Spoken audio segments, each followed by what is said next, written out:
nice driving skills.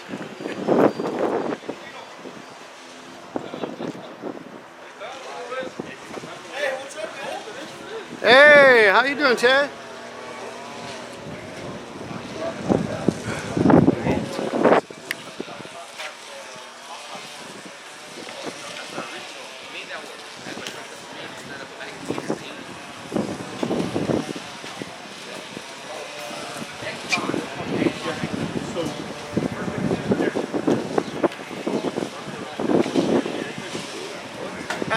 Pretty cars, huh? Yeah. Oh, the bike too, hey.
Bottom right.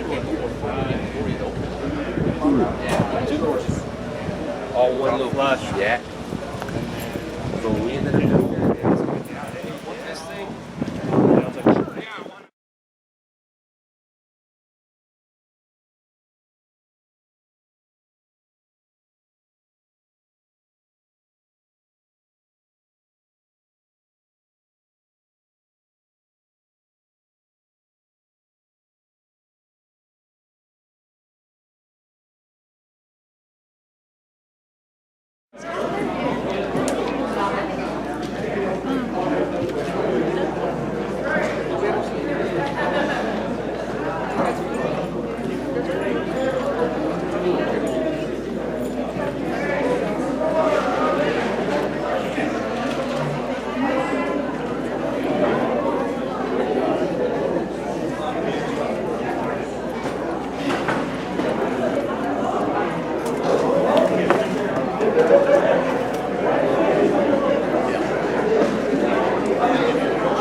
The lion dance itself is a symbol and a course of removing evil and welcoming the goodness. So I want to welcome the Monterey Bay Lion Dance team for a performance.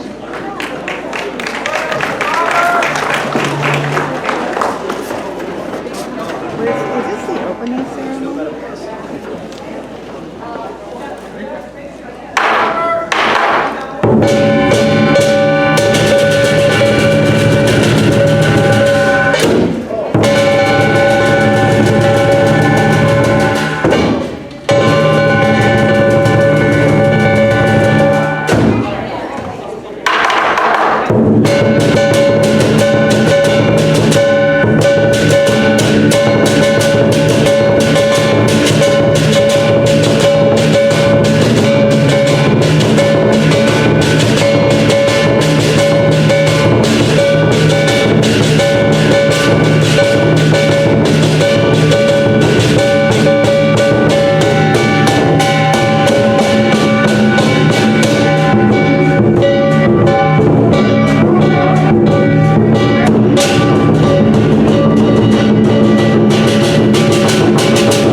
want to take a picture on the side here, they're available for pictures now. So would the people of the rest of the opening ceremony please come forward at this time? Well, good morning, everyone. Thank you, Monterey Line Dance, for energizing the group, and hopefully you'll put up with us for this opening ceremony. But again, welcome to the 15th Annual Asian Cultural Fair, happening in Salinas, Chinatown. This fair is started to show the unity of the Asian cultural centers and preserving the culture and history of their origin of this area. We are also an integral part of Chinatown revitalization. Mayor Kimberly Clark will now welcome you. Good morning, everyone, and welcome to the Asian Cultural Festival. It is a beautiful morning in Salinas, and we are so excited to celebrate. I want to take a quick moment just to acknowledge our new police chief, acting police chief, John Murray, also wanted to be here, but they are actively looking for a missing little girl right now. So he sends his regrets. He's going to try to get here later this afternoon.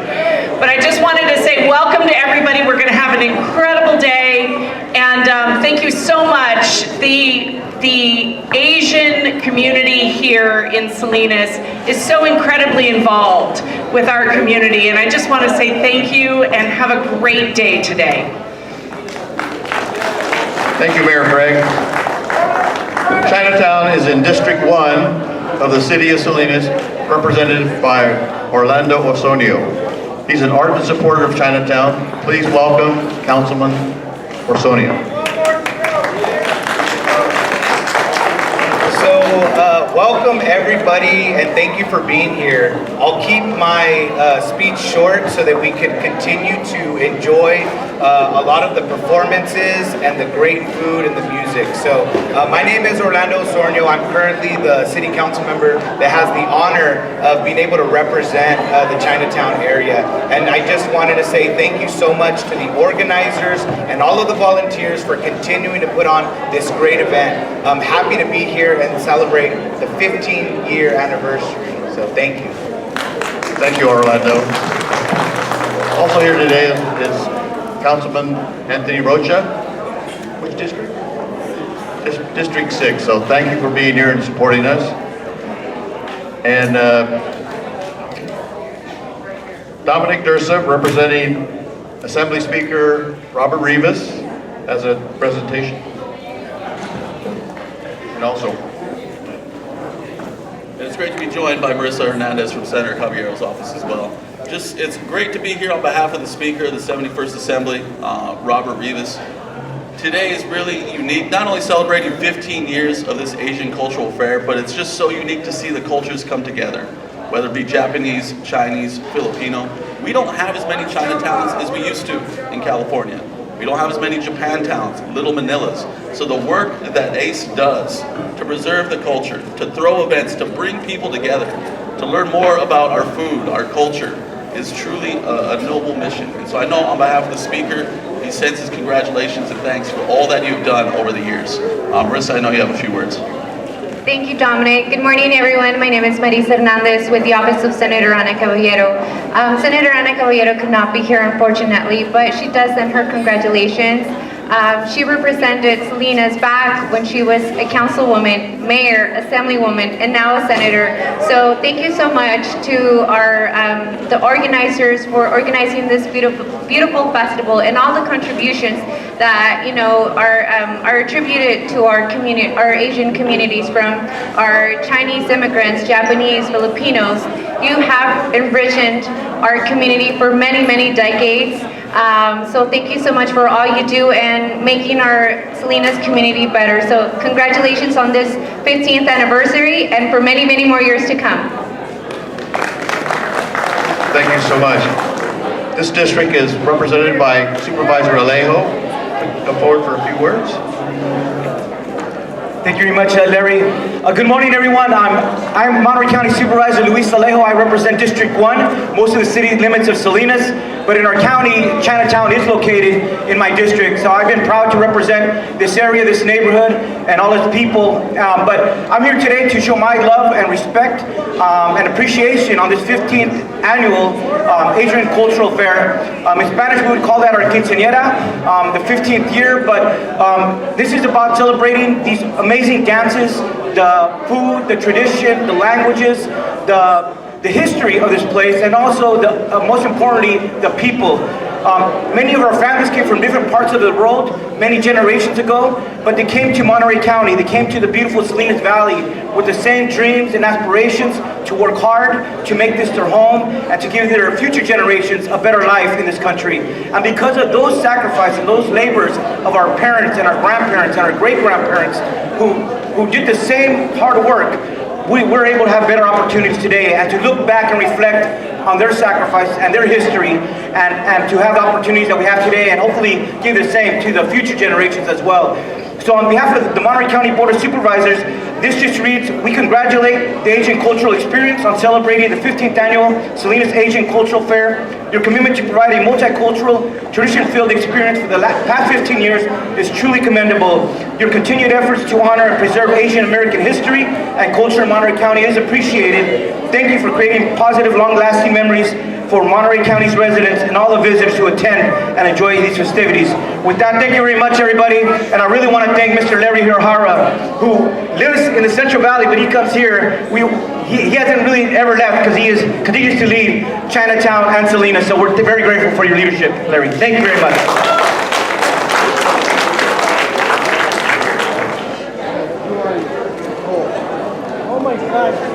With the new districts drawn up, we are extremely honored to have our congressional representative, Zoe Lofgren, here today. So please welcome Congresswoman Zoe Lofgren. Thank you very much. I am just delighted to be here on the 15th anniversary of this celebration.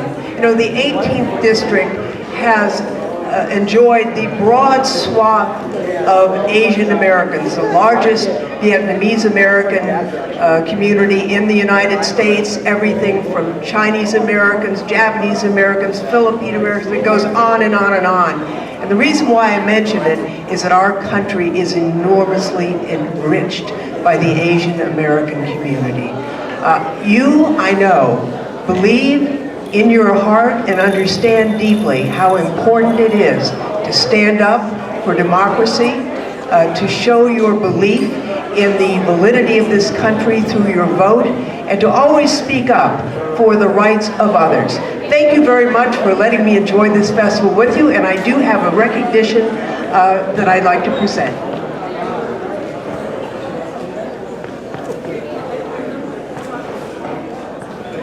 Thank you very much. God bless you all. Thank you. This reminds me of the end of Queen for a day now. Asian Fair Committee is grateful to the City of Salinas as a sponsor and a partner in this event. We are experiencing great commitments from both the city and county government to revitalize Chinatown. I would like to recognize some of the people who continue to support us. If they're here, City Manager, City Council members past and present, if they're here, please stand. Gloria. Thank you. And please recognize our sponsors, Taylor Farm, MC Weekly, Speaker Robert Rivas, and the Natividad Foundation. So within our Chinatown community, there are certain individuals who exemplify the spirit and passion of our history preservation efforts. We recently lost this person, so the 15th annual Asian Cultural Fair is dedicated to Wellington Lee. Born and raised in Chinatown, thank you. Born and raised in Chinatown, he came back to Salinas to preserve his own vision and story of Chinatown. We will greatly miss his knowledge, support, and wisdom. At this time, could we observe a moment of silence for Wellington Lee, please?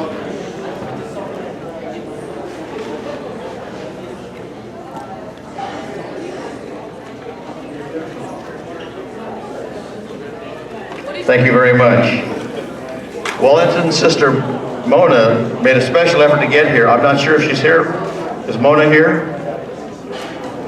There she is, back there. Mona, thank you very much for being here, and we appreciate it. Within the booklet, we have this dedication page, so if you get a chance or are interested in reading it, please do so. So a few quick announcements. First at 11:30, very soon at the Chinese community, there'll be two dance groups, one from the Monterey Bay Chinese Association and the other from the Nihonmachi group. So that's going to be a brand new event. So they'll be doing it at 11:30 and 2:30, so you have a chance to get over there. The Filipino community has again great food and entertainment, so don't miss that. And I'd be remiss without saying something about the ramen, which is hosted by the Kendo Club. I'd like to say that the Kendo Club in Salinas has had a representative on Team Kendo USA for the last 40 years, so they're a power and notoriety within the Kendo world Kendo community here in Salinas, so they'll continue to support them. So appreciate all your help and support, and have a good time. We have a lot of stuff going on, so please enjoy. Thank you.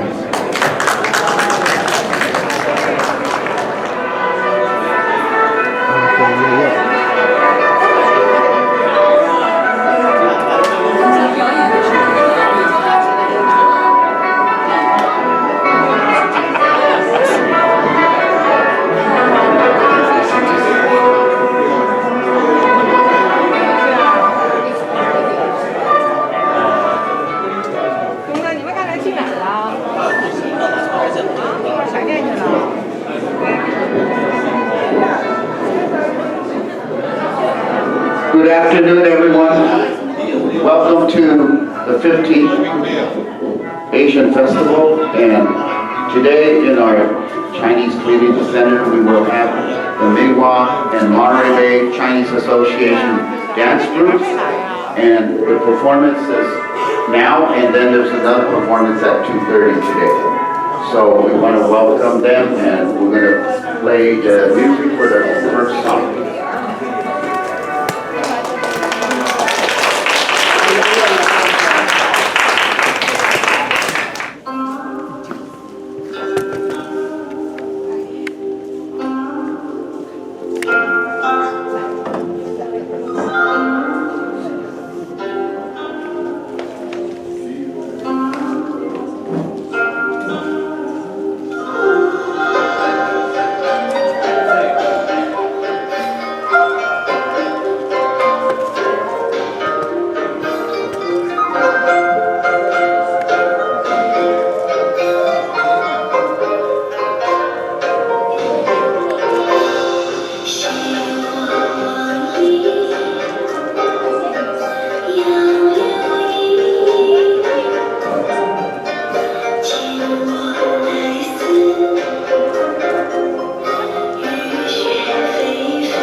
This is their Chinese Han and Tan dance. And the next performer is Yao Chu, and she will be singing a solo singing.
两只黄鹂鸣翠柳，一行白鹭上青天。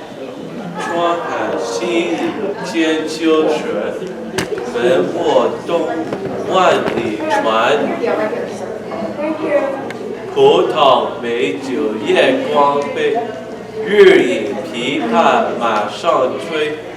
醉卧沙场君莫笑，古来征战几人回。水光潋滟晴方好，山色空蒙雨亦急。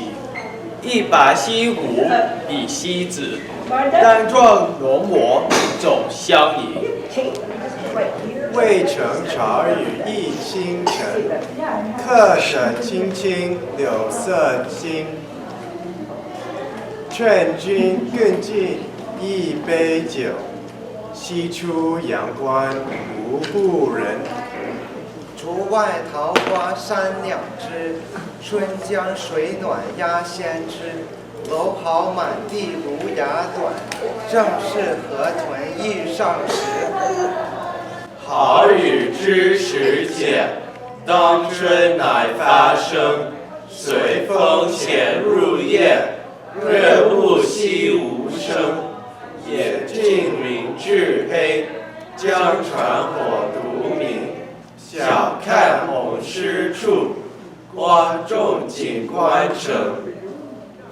宁可食无肉，不可知无主。无肉令人瘦，无主使人熟。人瘦尚可肥，处事不可依。谢谢。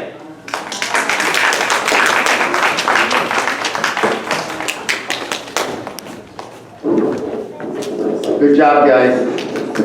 Let's give it another big hand.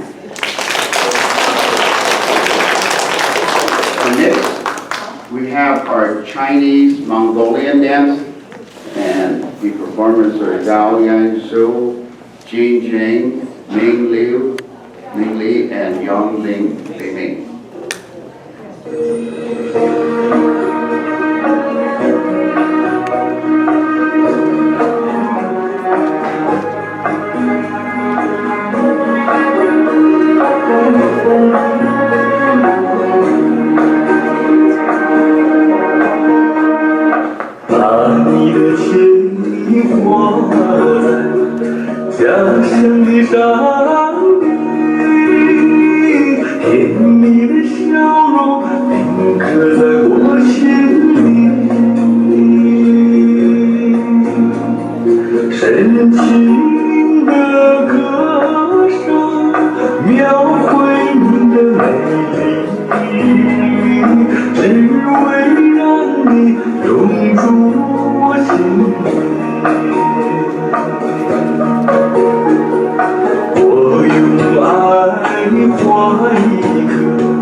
我用一生守护。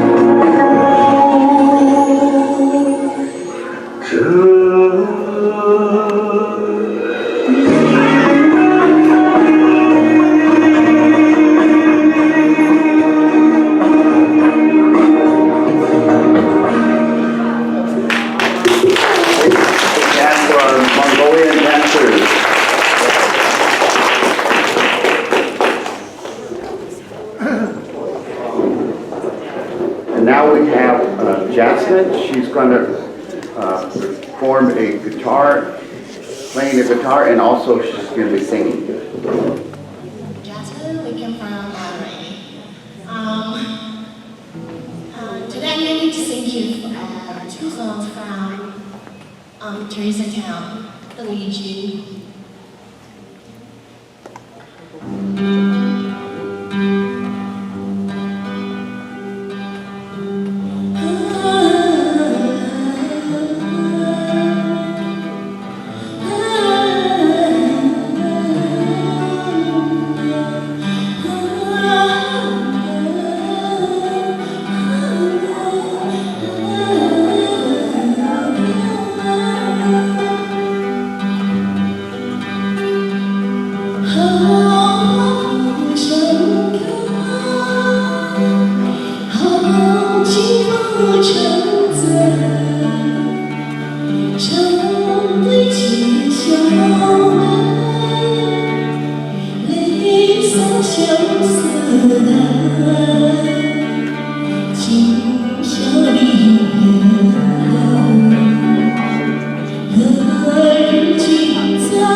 And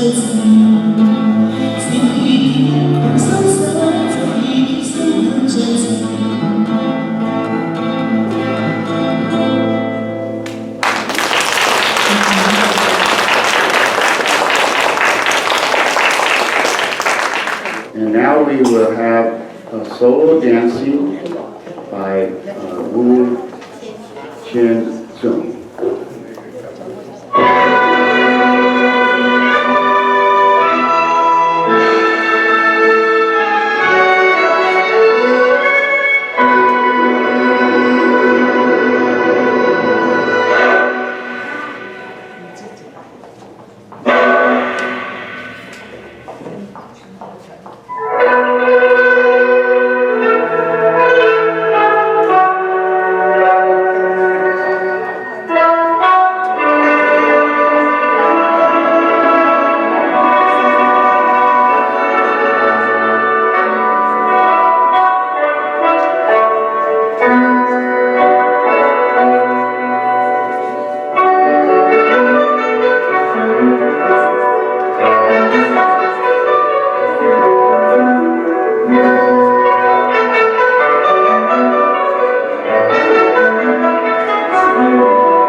Good afternoon. The 8 youths you see on the stage and the floor in front of the stage are members of the Salinas Kendo Dojo, founded in 1970. They're going to help demonstrate what we do in a typical practice. As you can see, there are different ages here. First thing we're going to start out with is a seiza bows. Tucks up.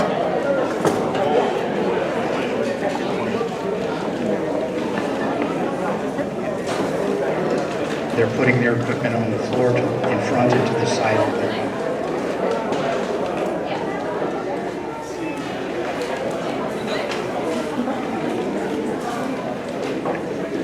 Next is to clear your mind for practice, mokso. So we're going to do the command was mokso. Is to clear your mind. So oni, right? Usually a series of 3 bows. We're just bowing towards you, the audience. Mensuke. So now they're going to put their men on, which is the helmet. Before that, though, they're wrapping the cotton cloth around their head.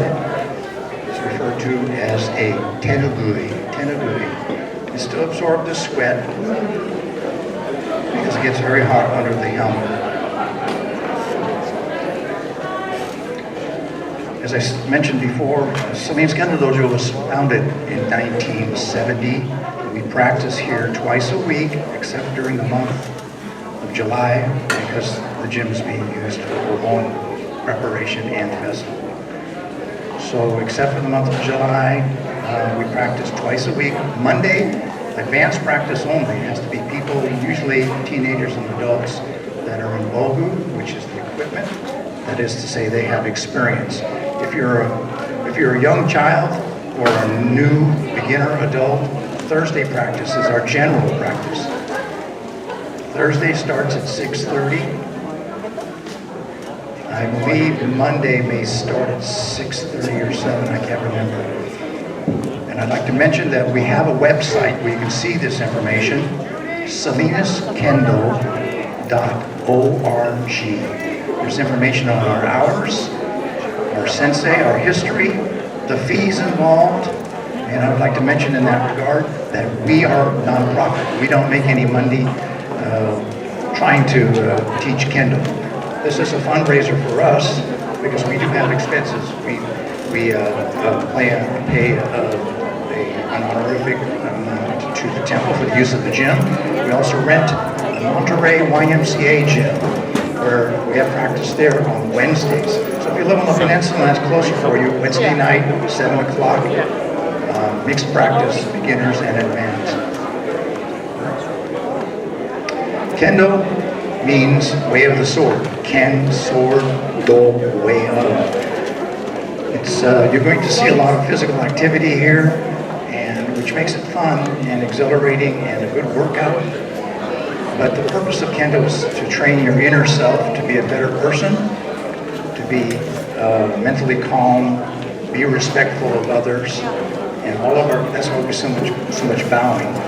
So right now what we're going to do is we're going to have 2 pairs, the other kids on the floor, pair up from each other in this direction. And same for the older.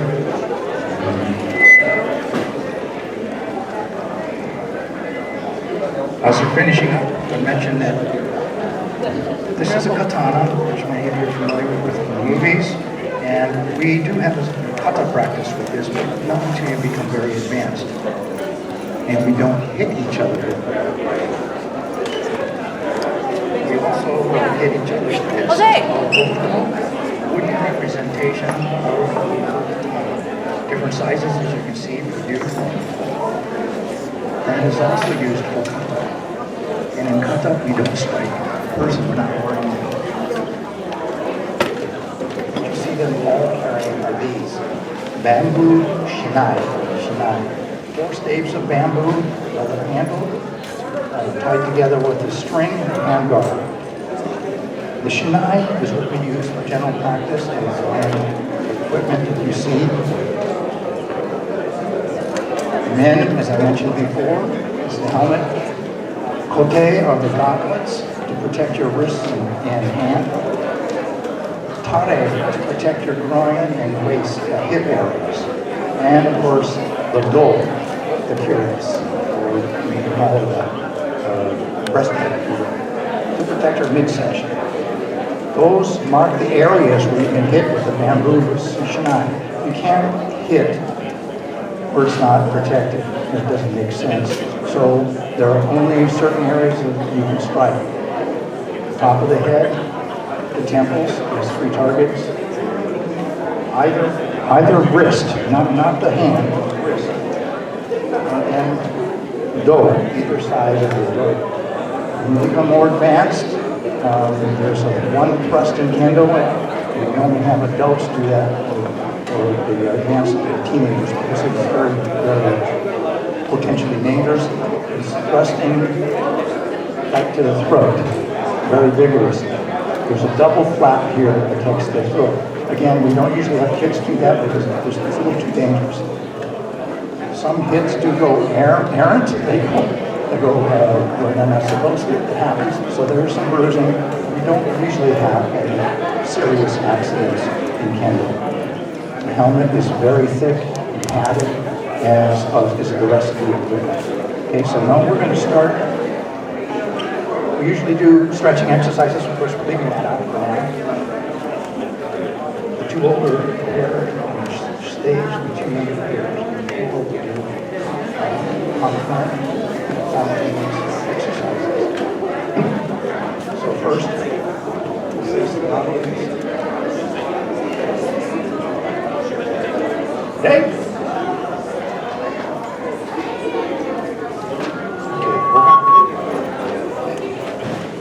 We always start out with Kirikaishi. It's a vigorous exercise. One side will be hitting, the other side will be receiving the strikes. Then we switch so that you learn how to do both sides. This is to build up your spirit, your stamina, and to get warmed up for general practice. We always start sessions with Kirikaishi, hitting and blocking, and we end our practices with all this way. Okay?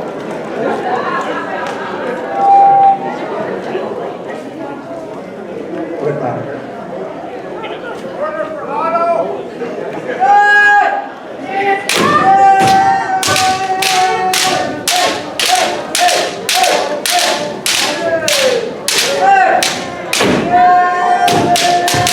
Kendo is very noisy.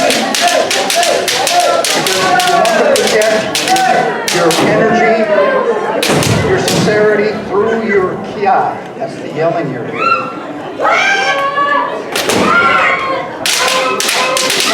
One side is striking, the other side learns how to counter.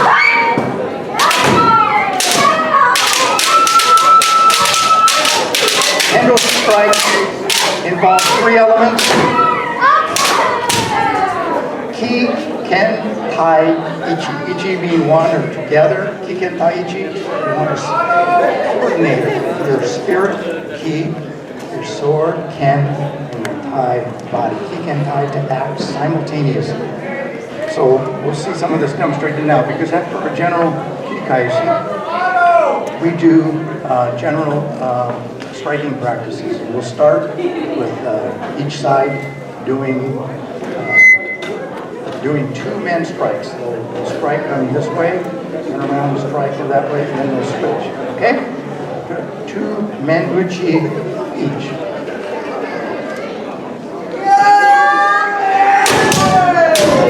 This is a strike to the center of the helmet.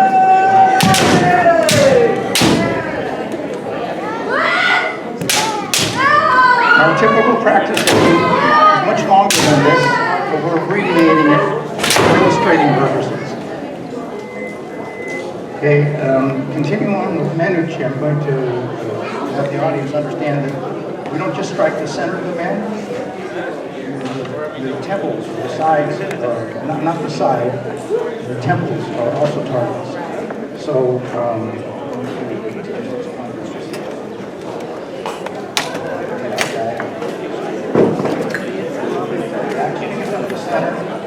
see the diagonal strikes, they would be hitting the temples, okay? So, we'll do the same, Menuchi, side men, okay? Diagonal. So this time, the diagonal hits. It's hard to see from that distance there, but they're striking diagonally.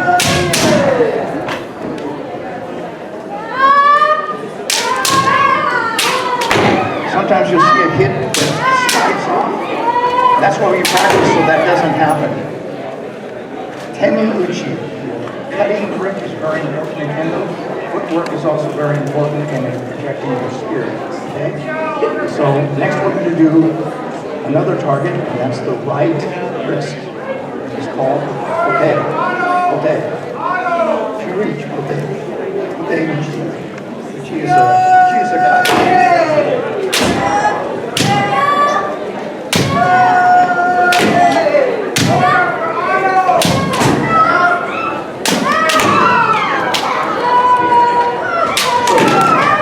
Valid strike has to be onto the wrist, not the fist, and not the shinai. It doesn't always land there, that's what we practice. Okay, next we'll do do.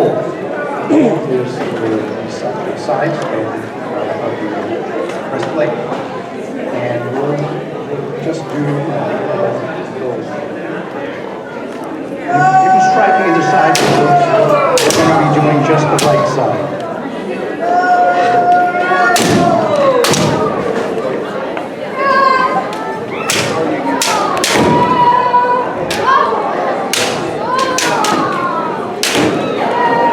Over and over in practice, it becomes muscle memory. You know when you see your opponent in a competition that they're vulnerable for a fraction of a second, their day is over, or their men is over, or they have a mental life, so we just get there. Okay, so this is why we practice, not just to learn how to do the strikes, but also how to train your eye to be able to see the opportunities.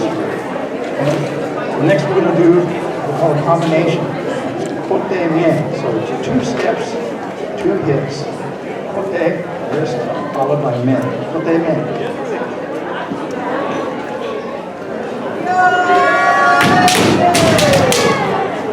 These combination strikes are sometimes very effective in tournaments, competition. The object is not necessarily to connect with the wrist, but the second hit. Mien. The wrist is a distraction to catch your opponent off guard. The real target is the head. Okay, so we also learn how to strike in reverse. So we'll start in subazeria. Subazeria means sometimes you get caught up with your opponent in the center, and then you have to back away and try to make an opening. So we're going to be doing men strikes backwards.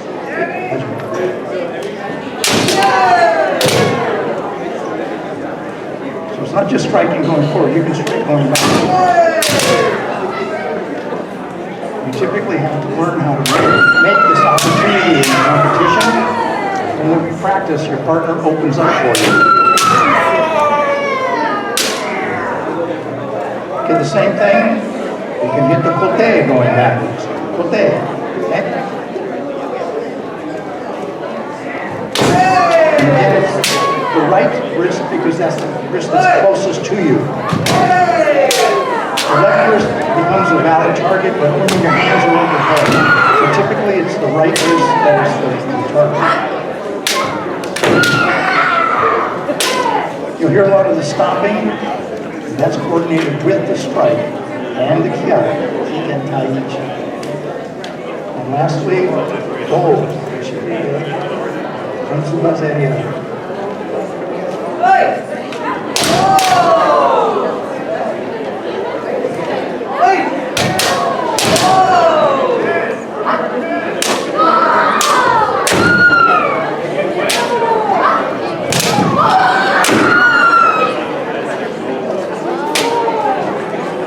I'll mention the shinai, as I've talked about before, comes in different sizes. This is the children's size. The large one is the adults.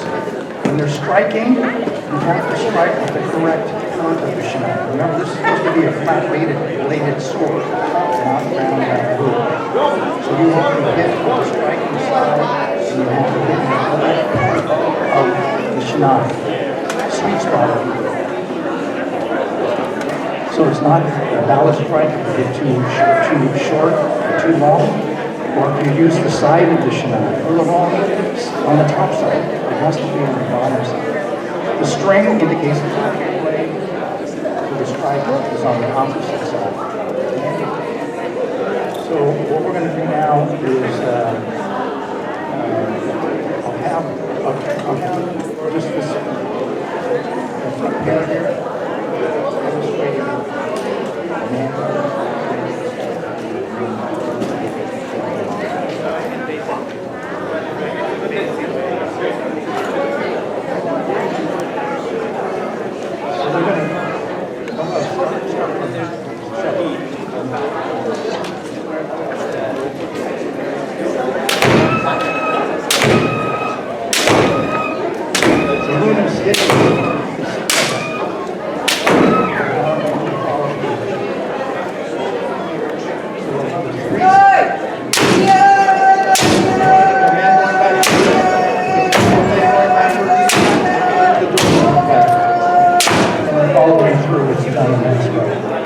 This again is to build up stamina and to work on your technique. And now what we'll do is we'll have simultaneously watch out for short cable. Okay? So cable is general practice. The things we learn are drills, targets, how to work on your PI and footwork, how to put that together so that you can defeat an opponent. And of course, we try to pair people up that are like similar age or physical size. I should mention that our general practice on Thursday here in Salinas, as well as Wednesday practice in Monterey, are general practices so we have a mixed adult and children. The adults, of course, will adjust their strikes so they don't injure the children. We practice together. We have a lot of kids like we do in Salinas. We have a separate kids group, and we hope to attract more that way. Okay, so now we're going to do our general keiko practice. Keiko, hajime!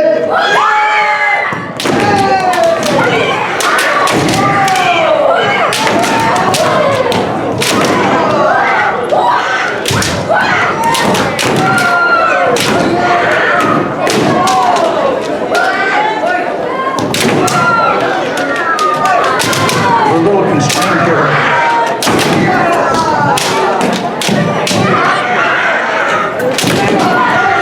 The object in kendo and a kendo match is to get your opponent before the opponent can get you. Many of your strikes will not land successfully, but you have to learn how to counter that.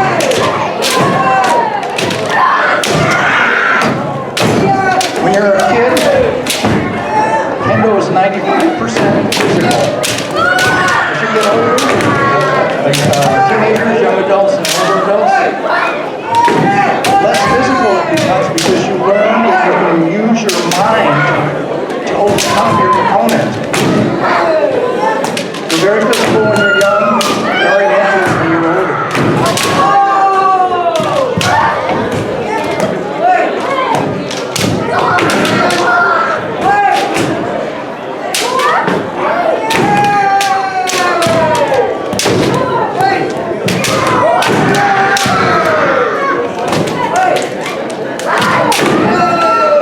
Children and adults can have the opportunity to test for a kendo rank twice a year. First Sunday in May, first Sunday in November. Usually it's up in the San Jose area. They will be tested on basic things, and they will also have a short kick.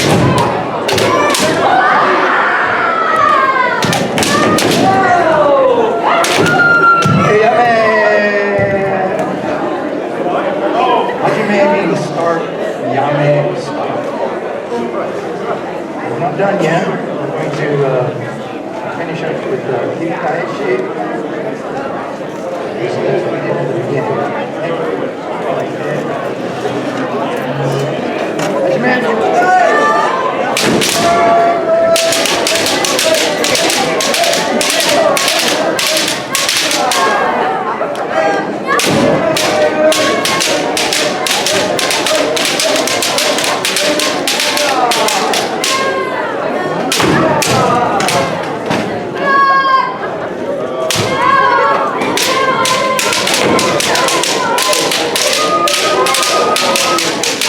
So hopefully you can pick up the difference between the younger children and the older.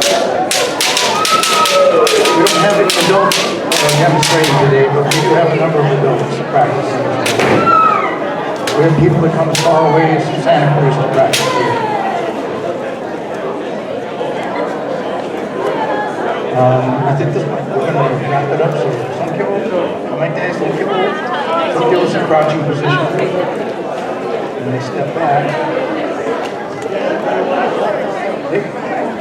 Roll on knees. Hey. Thank you.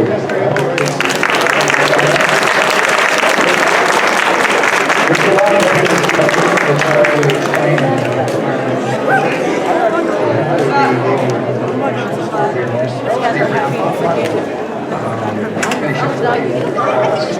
A little bit of time. I'm one of the sensei. We have sensei now. Various ranks. I am the oldest, but the most junior. Because I only started Kendo 32 years ago. Many of the others, the higher ranking, started with more children. We're very lucky here in Salinas culture because we have such a long tradition since 1970. We adjust our practices for anybody's ability level. Our sensei, some of them, including the sensei was the vice president of all the United States Kendo. We're finishing up with Gong.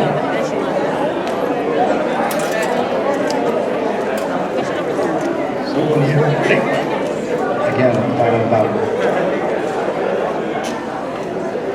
So we're going to be exiting the stage. Again, we have a website with more information, Salinas.org. We practice Thursday and Mondays here in the gym. Mondays advance only. And Wednesday in the YMCA. Thank you very much. If you have any questions, I'll be here in a short while by the stage. Thank you. Thank you, Kendo Club. Next up, we have some entertainment from different venues. And so, at this time, I'll introduce Sean. Hello, my name is Sean. I'm from the Filipino Youth Club. Right?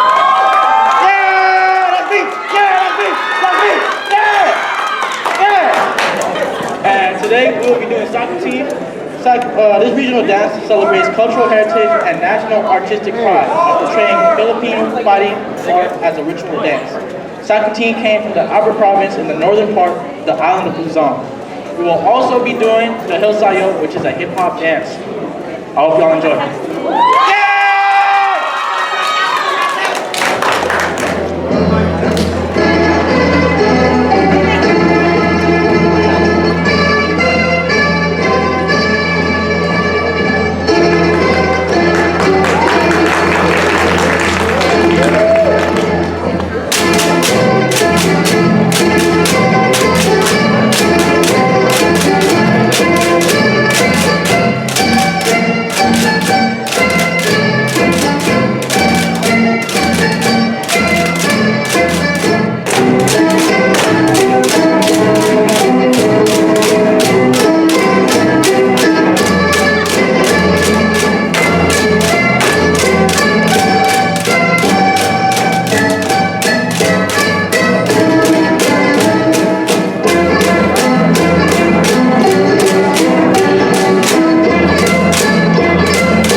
ako'y kompleto na. Kung nandito ka, sabi ko, oh aking giliw. At di na ko makapaniwala na ang dating kong pangarap nagkatotohanan na. Ikaw ang tanging inspirasyon at basta't nandito ka.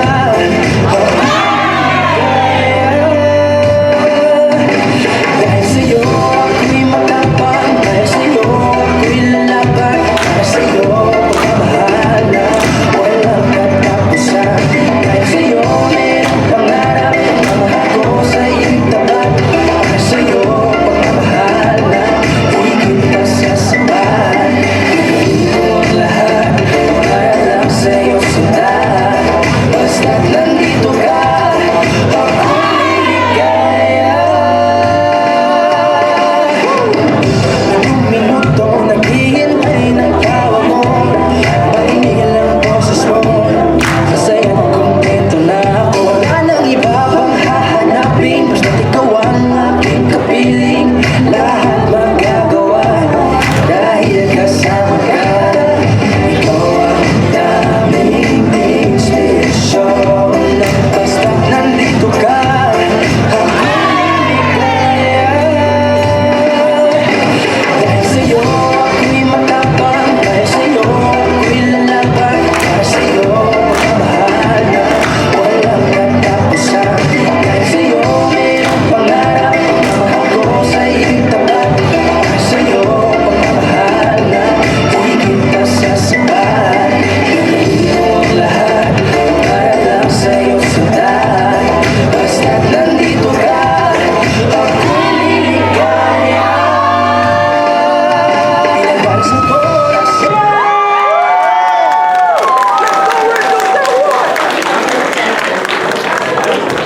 Howdy, ladies and gentlemen. My name is Moises Quintero. I am here on behalf of the Fierce Tigers Martial Arts and the Filipino Community Center of Salinas. We are here to present with a brief Filipino Eskrima. We teach Filipino Eskrima out of the Filipino Community Center on Monday, Wednesdays, and Fridays. 7:45 to 8:45, ladies and gentlemen, Monday, Wednesdays, and Friday nights. With that said, I'll turn it over to these gentlemen to go ahead and start their presentation. Everybody salute.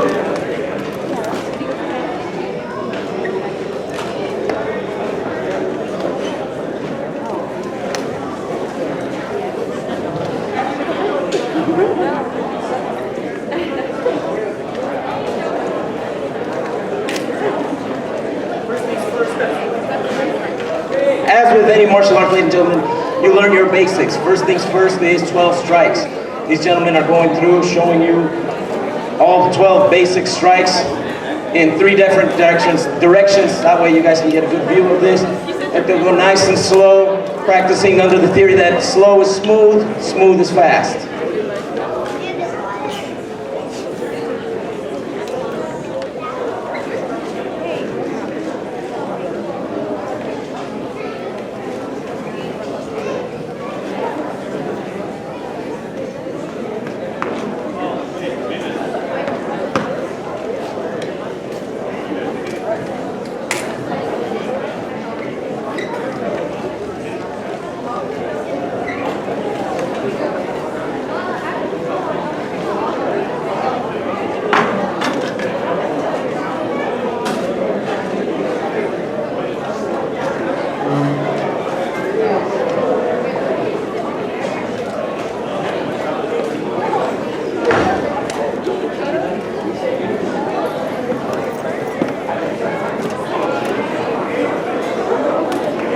They're moving into a couple of drills, ladies and gentlemen, starting with a Sinawali drill. These gentlemen, along with those 12 strikes, then proceed to learning hand-eye coordination, basically using one hand after the other or both hands together and vice versa.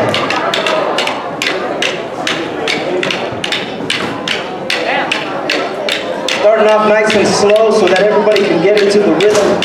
These gentlemen will keep it slow and smooth until they start to speed up, and then you'll start to see the difference.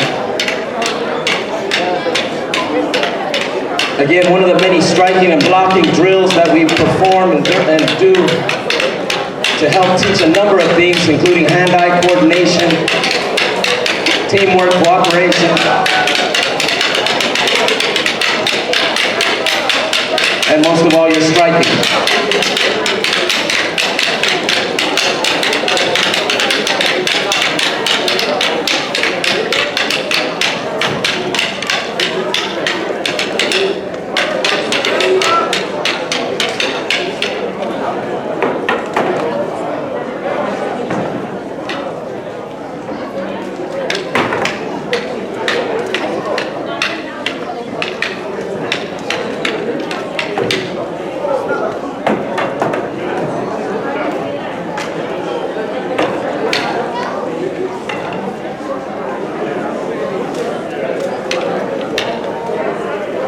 There, these gentlemen go ahead and change it right up into our lock and block drills. These are drills where one partner practices actually striking at the opponent while the other practices their defense. Essentially looking at it kind of as a what if situation. What if the strike comes from here? What if the strike comes from there? Practicing, again, the drill to eventually gain a proficiency to move faster and faster through these drills.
Again, ladies and gentlemen, practicing striking and defense.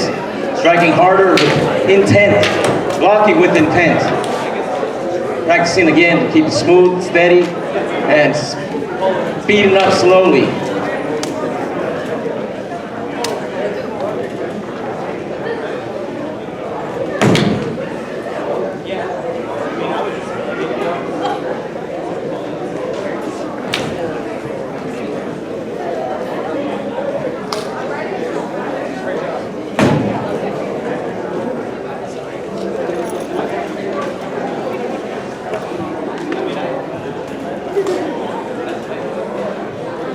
Ladies and gentlemen, thank you very much for coming out today. Thank you guys on behalf of the Fierce Tigers. Ladies and gentlemen, we're still out there again at Filipino Community Center under the tutelage of our Grand Master, Gilbert Portoncillo. If you look back there, ladies and gentlemen, that's the man that's taught us all, some of us since before we were knee-high. Okay, but he's been out here doing this, teaching this for years, ladies, since back in the 80s at least. Thank you once again. Please come out to see us at the Filipino Community Center.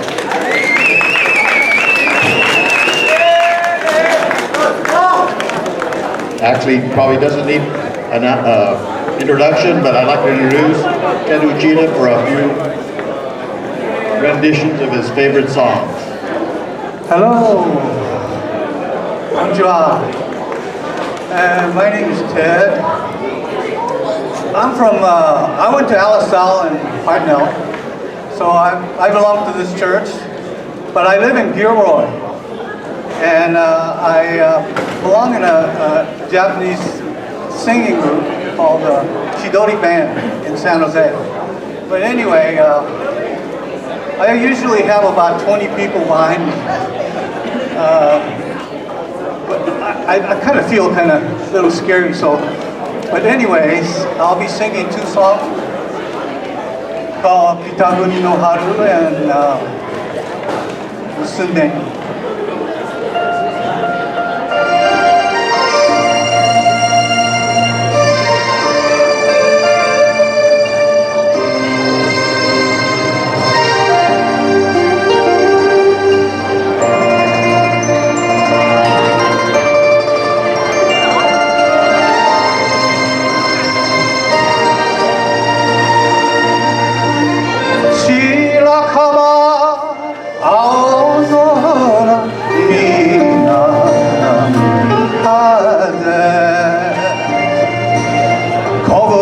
咲くあの北国の北国の季節が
一人ぼっちの夜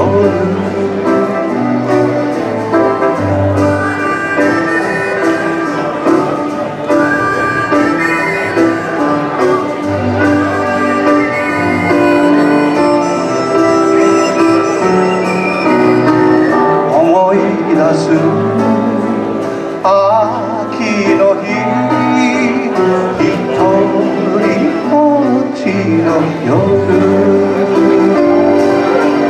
悲しみは星の影に悲しみは月の影に上を向いて歩こう涙がこぼれないように泣きながら歩く一人ぼっちの夜一人ぼっちの夜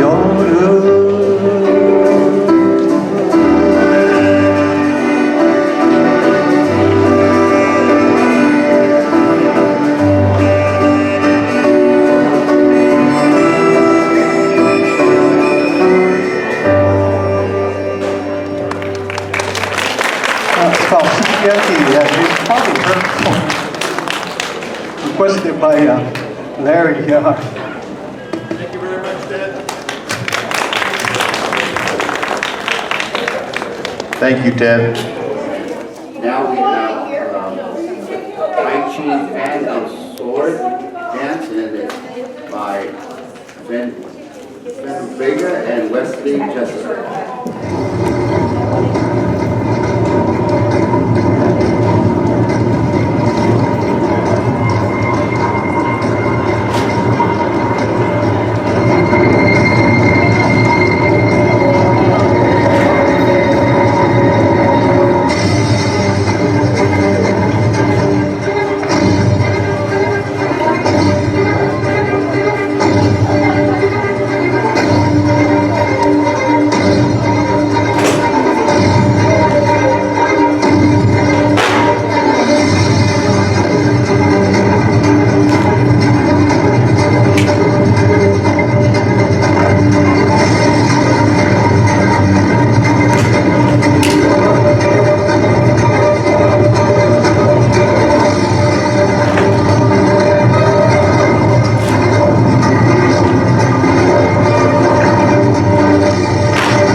This is a Qihao Chinese classical dance, and the performers are Yao Chu, Fen Vega, Jasmine, Ling Li, Shan Jin, and Yan Ling Beimin.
the Ming Huang and Monterey Bay Chinese Association dance groups. Let's give them another round.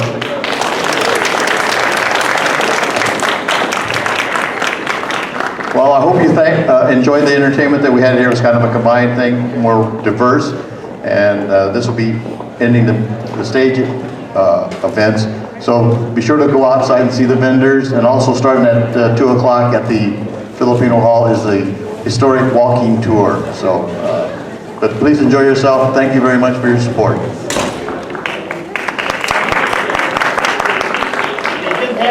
They didn't need any passports, so they could travel from Philippines to Hawaii, from Hawaii to the United States. Now, the agricultural companies needed workers, so they looked towards the Philippines to get the workers. And most of the workers settled. First they settled in Hawaii, then they went to the United States, and they wound up here in the Salinas Valley. Now, the Filipinos were considered cheap labor, and so all these pictures are Filipino workers working in the fields, and they were cheap. And then the most enterprising Filipinos became labor contractors. And a Filipino labor contractor was a person who arranged for his and other field laborers employment with the farmers and growers in the Salinas Valley. For a portion of their wages, the contractor provided food, arranged medical care, advanced cash, and even provided tools in some situations. Labor contractors served as a middleman between farmers and growers and the field workers, negotiating for wages and working conditions.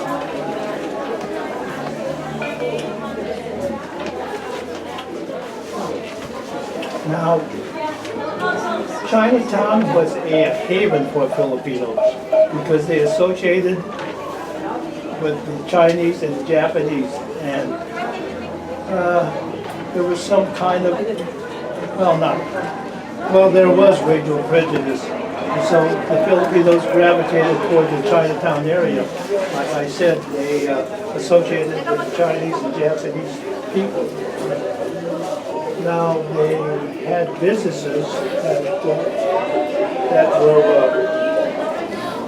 were in the Chinatown area. PI Market, which was located on Soledad Street, right across from the Lotus Inn and the Republic Cafe. There was the Buddhist Valley Market on Market and California Street. And there was a restaurant run by Mr. Ben, who was one of the movers that created the Filipino Hall. It was Mr. Ben, Mr. Luce, Mr. Delphine Cruz, that wanted to have a Filipino building strictly for Filipino events. Now, the Filipinos were very socialized, and they were always involved in the Como del Rio parade. Right here is the Filipino club that was on the Como del Rio parade. They also had a drum and bugle that participated in the Como del Rio parade. And the people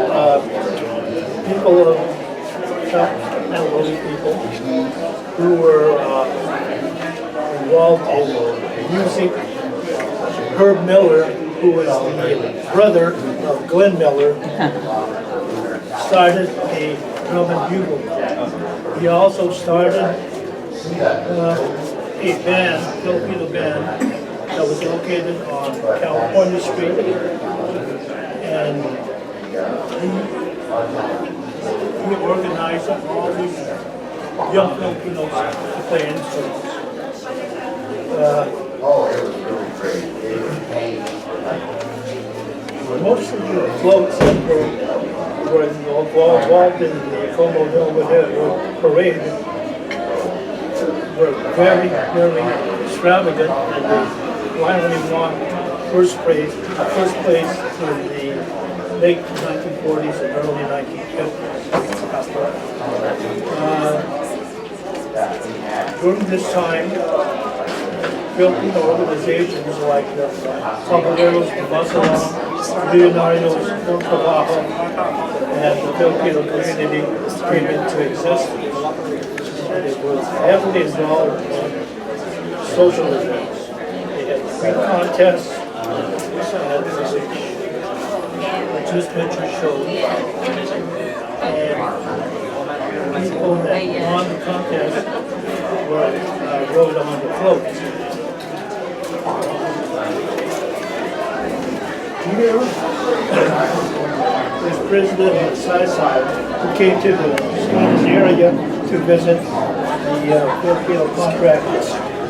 The Filipino contractors are here on the Sun Street. This is the race camp and the revenue camp. The revenue camp was on Hitchcock Road. The race camp was on Sun Street. There was also other labor camps, the Oasis labor camp and the Palma labor camp. And like I said, all these were in the late 1940s, early 1950s, and probably early 1960s. All these people, in my experience, have been in the past. So right now, Jason.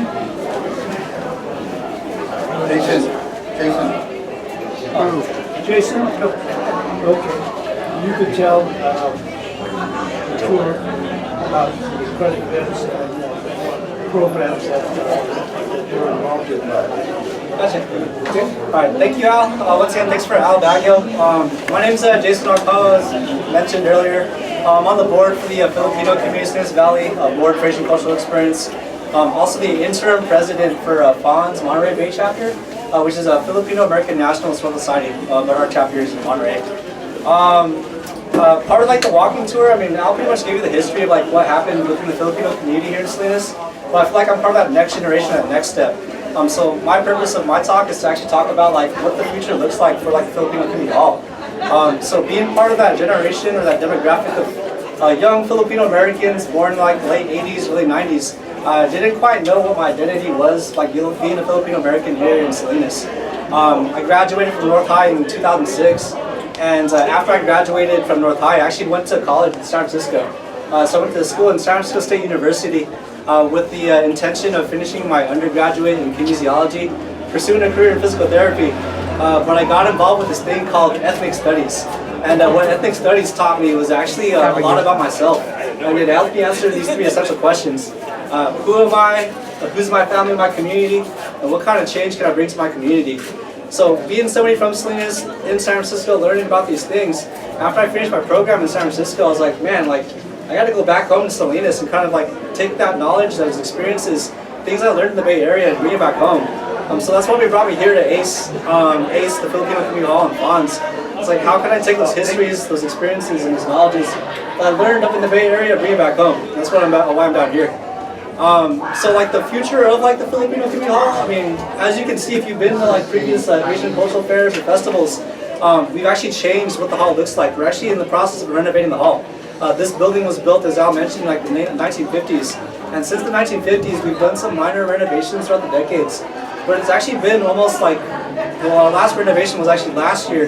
Before last year's renovation, we haven't done anything in the hall since like the late 80s or 90s, early 90s. But since then, we're overdue for some major renovations. So the future of the hall is how can we make this space kind of holding on to the history. There's a social gathering space for those who kind of came here. How can we kind of continue that legacy, but also kind of like make room for what activities look like for future generations. Some of the entertainment that you saw presented at the hall today are some of those programs that we still currently do at the hall. So we do martial arts, like Tang Soo Do, Korean martial arts. We do Filipino martial arts here at the hall. We also do senior activities. So on Wednesdays we do senior bingo. We also have like Zumba classes, dance activities. So this space is still a gathering space for the community in Salinas. We want to kind of hold on to that legacy. But our biggest draw, the thing that kind of helps sustain the organization's hall, is actually special events. So the majority of the special events that we have here at the hall are held on the weekends. What we do is like birthdays, celebrations, but then we also do celebrations of like life and death as well too. So baptisms, first birthdays, those who passed on. So this hall it's still that same space to kind of hold on and continue that legacy of it as well too. But what we want to do and continue doing, something that hasn't been done in years, is actually like teaching like history classes or using the space as a space to kind of like talk about talks. So if you know of any organizations who want to continue talks, this space can also be that place for it as well too. Within ACE itself, we actually released a book, Our Salinas Chinatown. This is our most recent publication. But this is also another future of what we hope to do as well too, is how can we make more writings, more academic writings available to the general public. In my studies at San Francisco State, I found out that like a lot of things that happened on the Central Coast isn't really talked about too much in the Bay Area. But what's happening in the Bay Area are things that challenge what's talked in the national and even like state curriculum. So the things happening locally, that have happened locally, the history of local history in Salinas Chinatown, a lot of these things actually challenge what's actually in academia. What we hope to do is to try and find ways to kind of develop more ways to talk about the stories as well too. Let's see. Oh, question? Yeah. I just wanted to let this walking tour know that I was born and raised in Salinas. When Salinas was just a young town, there was only 4,000 people. I was born in the Porter Ranch on Blanco Road. I worked for the probation department for 34 years. I had graduated from San Jose State with a BA degree in sociology, my master's degree in justice administration. So, if you have any doubts regarding my background, that's it. The other thing that I want to point out too is that the Public Cafe, the Shell gas station, the Lotus Inn were venues that Filipinos patronize. So they had a very strong connection with the Chinese and Japanese people. That's all I have to say. Thank you. Yeah, I mean, that's part of that on too. Like, I mean, like the histories of those in our local area. I mean, Al mentioned he wanted to kind of prove his credentials, but that's kind of what you have to do in academia. It'd be like community-based here at the Philippine Hall. We don't got to prove anybody anything. We do what we want to do. This is our hall. We created it. It was made from the community, for the community, by for the community. So like, who's the community to question us to kind of like our own histories, tell us what we are, but this history, this building is proof, it's evidence that we've had to kind of create our own space. We have to kind of share our own stories, have our own histories within the space. So do we need a degree to kind of talk about it? Maybe. But, I mean, our life experiences are kind of what draws us into the space. If there's anything I learned from ethnic studies, that's the main thing as well too. Our life experiences have knowledge and can be used in an academic setting. But for the academic setting to happen, they have to lean on the community. And that's what ethnic studies taught me. It's like, how do you kind of combine both academics and that community background and kind of talk about everything as well too. But you need both for the educational system, unfortunately. Yep. Because you have to get it to our kids at this community, the schools. Yep. And you need those degrees to get it to the schools. So we're proud as a Filipino leadership from the United Farm Workers. Can you comment on the involvement here in Salinas? Yeah, I mean, I think Al might have mentioned it earlier, but like, I mean, a lot of like the most violent like labor organizations actually happened in the early 30s. So based on some of those experiences that like the Filipino labor workers were experiencing during that time, it extended to the 60s to try and find ways to kind of like fight for better wages in our area as well too. Up and down, pretty much not just like our area, but pretty much the entire industry. Yeah, there's going to be an exhibit opening May 3rd from 4 to 6 p.m. at the Museum of Art and History in downtown Santa Cruz too, about the Manongs, the elders of the Filipino farm workers. Yeah, just to plug, the organization who's doing that is the Tobera Project. So something that kind of connected, what's special about the Central Coast is there's that relationship with not just Salinas, but Watsonville, Marina, Monterey, even Stockton. Stockton also had a relationship at Salinas with Salinas at one point in the early 30s as well too. But yeah, the Tobera Project, also another group that we're connected with as well too.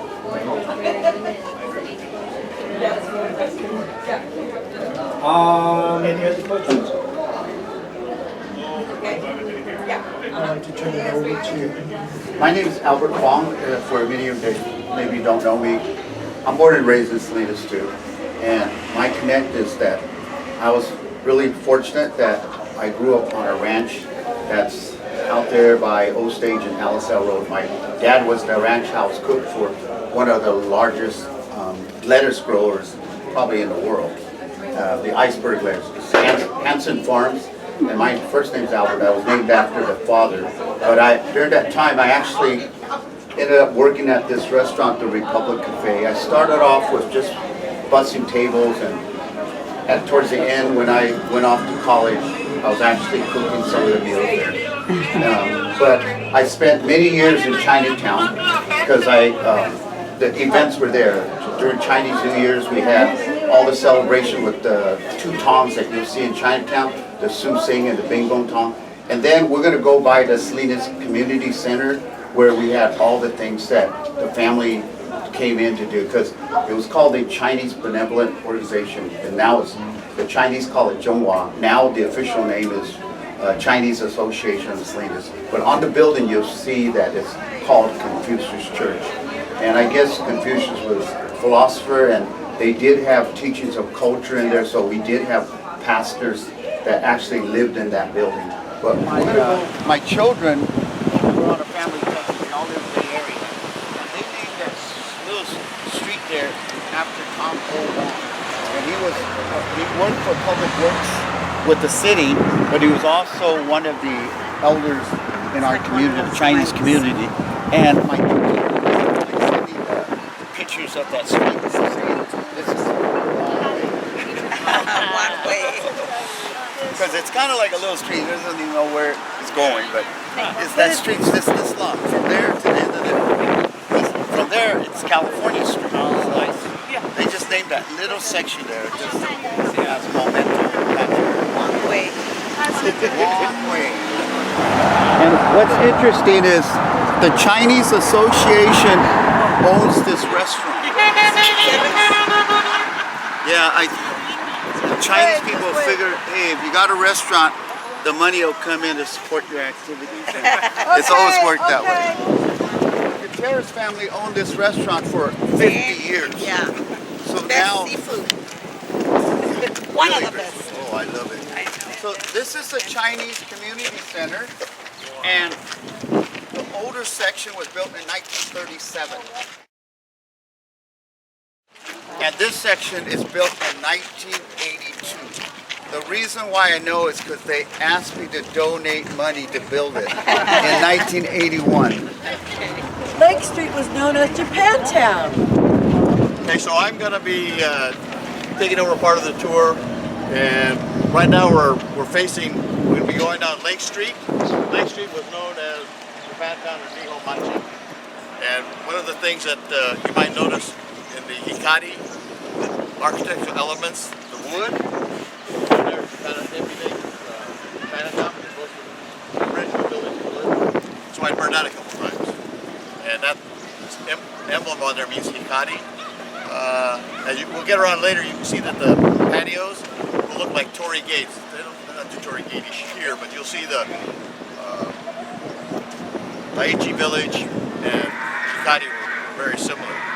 So right here, I'm standing underneath Top O Wong Way. I don't know if you were told about Top O Wong Way. Give it again. But that was named after, the street's near to Rossi. That street was named after a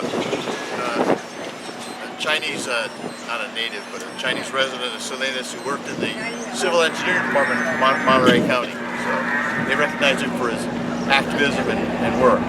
And so as we go down Lake Street essentially was mostly Japanese, as was California. And the Chinese were kind of populated mainly in the Soledad Street area. So we can walk down the street here and go toward.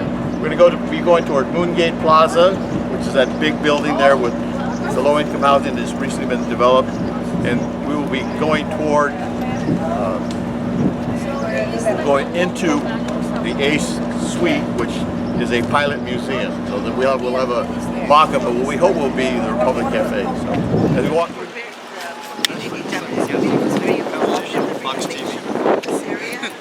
No, they lived here because they couldn't live anywhere else. No, It was on the other side of the tracks. With the renovations now, because all this is new. No, this side is all Monterey Housing Authority. Right. And Moongate was mid-pen, developing mainly low-income housing. Okay. So Ted Pond's last shop was prior to that was owned by Kyo Harada. It was Kyo's body shop. So that was an original Japanese business, as were many along Lake Street, on both sides. Tournament took care of all this. Originally there was 300 families that belonged to the Buddhist Temple, and after the war, less than 50 returned. They were not. It was not particularly a welcoming community here. A lot of people lose their farms. No, I think most of them had somebody that would take care of it, but they didn't own the property, which was very difficult because of alien land laws. They didn't really lose their property, but they lost most of everything else. Leon's Club has been here for quite a long time. It's a Filipino-owned operation, and right now it's part of the Navigation Center, and that's where they have a 90-day program for people to get on their feet, hopefully figure out all the stuff like getting the proper IDs and things like that. And next to Leon's was Lord Luther's. And if anybody knew, there was a Lord Luther, the rhythm and blues person. So he actually performed in Salinas. Just hear it over.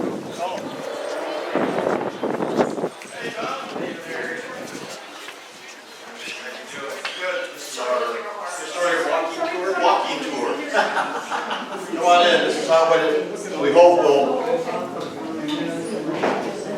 be emblematic of a pilot museum. I'll introduce Jean Benoit. And so she's an ACE cohort.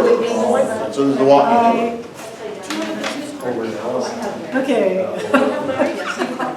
I'm Nancy Render, Vice of Monterey. Hi everybody. Thanks for visiting. So I'm Jean Benoit.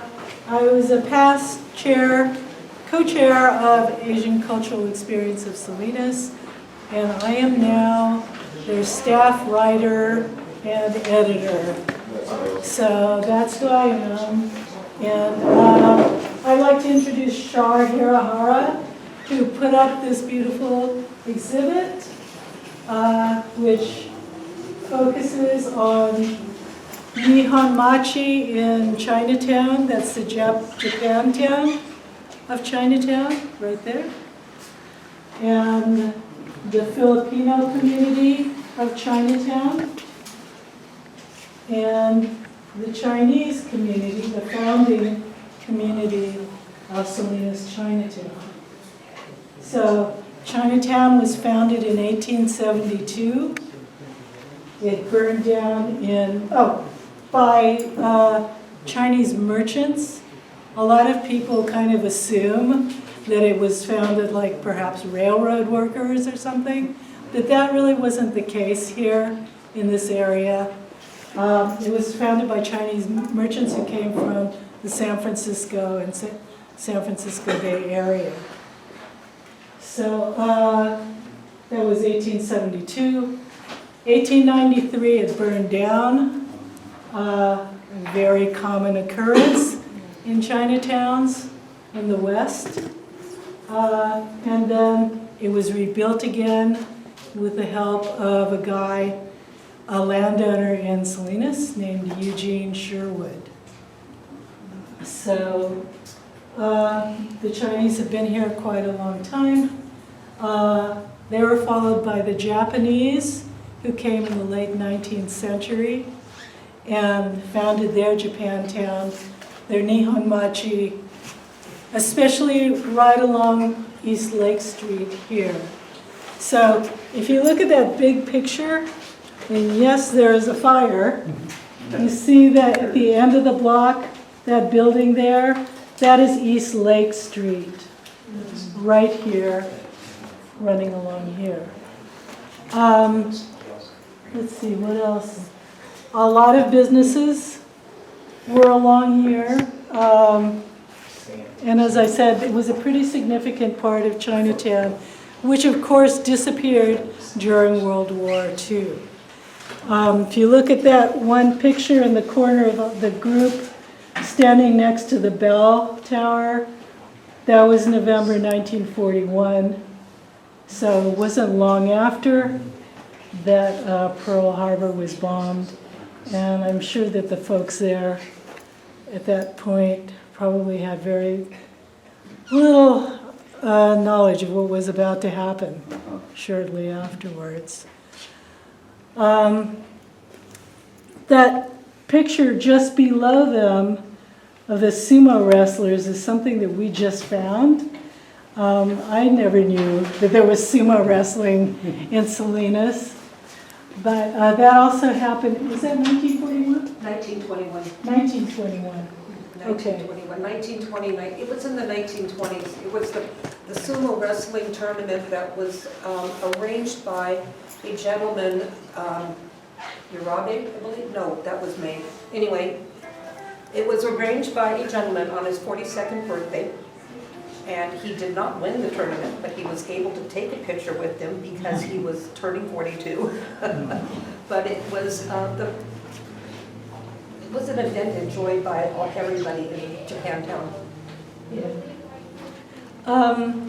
And if you'll notice that little boy with the determined look and the baseball bat there, that is George Tanamura of Tanamura and the Antle. You're probably familiar with that group locally. And so yeah, we love that photo of him because he just looks like he's not gonna let anything stop him. Right. That's the most determined look on a kid's face I've ever seen. It's really cute. And behind you, if you turn around and look, it's our historian that we just lost. Wellington Lee. Yeah, we just lost Wellington. Yeah, and Wellington was a really important figure for us and for Chinatown because he was very persistent in telling the stories of the Asian Americans in Chinatown. And he would take people on tours just like this and was always there to advocate for the revitalization of Chinatown. So here's Wellington right here, on the left with his friend Jerry Ponce, who was a Filipino kid. And I'll mention his... Go down. He's in the high chair. With Jerry? No. Oh, Wellington? Okay. Wellington was one of 13 children? Yeah, 13 children, the only boy. Oh, And this is his grandfather and his grandmother. I think she's so beautiful. And here's his father, his father Albert Lee, and Daisy. And I think that's his sister. No, that's Wellington. Is it really? Mm-hmm. Okay. And there they are a few years later. There's only about 5 or 6 of them there. They have many more after that. Okay, okay. And there's Grandma right there. So, yeah, we really miss Wellington. He was a member of the Bing Gong Tong. This is a building across the street, and was just an inspiration for us And I think one of the reasons he wanted to advocate for revitalization of Chinatown was because he felt a really strong responsibility to his ancestors to do that and to make this area something they would be proud of. So now that Wellington himself is an ancestor, we think of him as our ancestor, and he is a guiding spirit for us now as we continue with this project, which has been very difficult, but we just keep plugging along. We could use more members and volunteers, all right? I'm telling you. So if you go to our website, salinasace.org, there's a membership form, there's volunteer forms. Okay, I'm just saying. So the Filipinos were also an important part of Chinatown. And a lot of people don't know that Filipinos produced the longest lasting Filipino newspaper in the U.S., founded in the early 1930s and lasted until about 1983. Now you might think, well, how many Filipino newspapers could there have been in California? Well, or in the U.S.? Well, there were on the West Coast alone, believe it or not, before World War II, there were at least 40 Filipino newspapers published. And yes, they were published by laborers, people who worked in the fields, as well as college students and people who, were dishwashers and worked in the stores. So, bless you. So I mentioned Jerry Ponce. His dad is in this picture to the left of or the right, maybe? He's up by the clock, Ben. By the clock. Yeah. His father, Ben Ponce, was a cook in the NRA Cafe, which at the time was the National Recovery It's on the plaque. Act. No. Administration. Administration. I always get that one wrong. So the NRA Cafe obviously was, people liked it, especially down here in Chinatown. And I guess that was a Roosevelt project at the time. So much so that they built a cafe to honor it. So I know Larry probably wants to move on pretty soon. No, we're doing okay. Okay, all right. So Give me time for some questions. Okay. So the Filipinos, aside from having a newspaper printed out here, they also had businesses.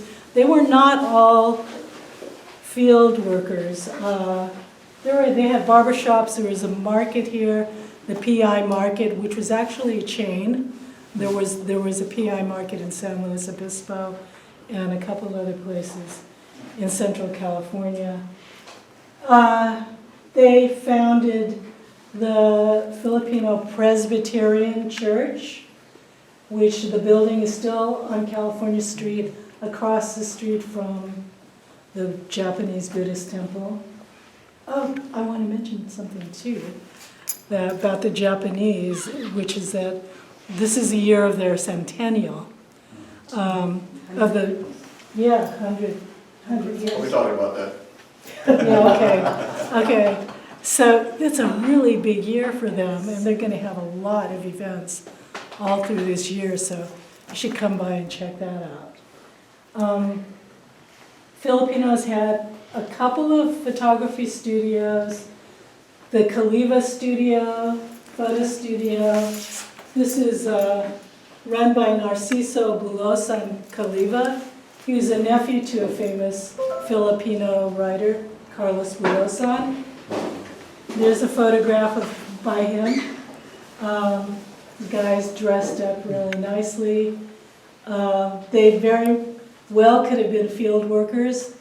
Narciso kept a closet full of really nice suits so that if they wanted to take photographs and send them home, they could do that. So, what else? Filipino dandies. Filipino dandies. Yeah.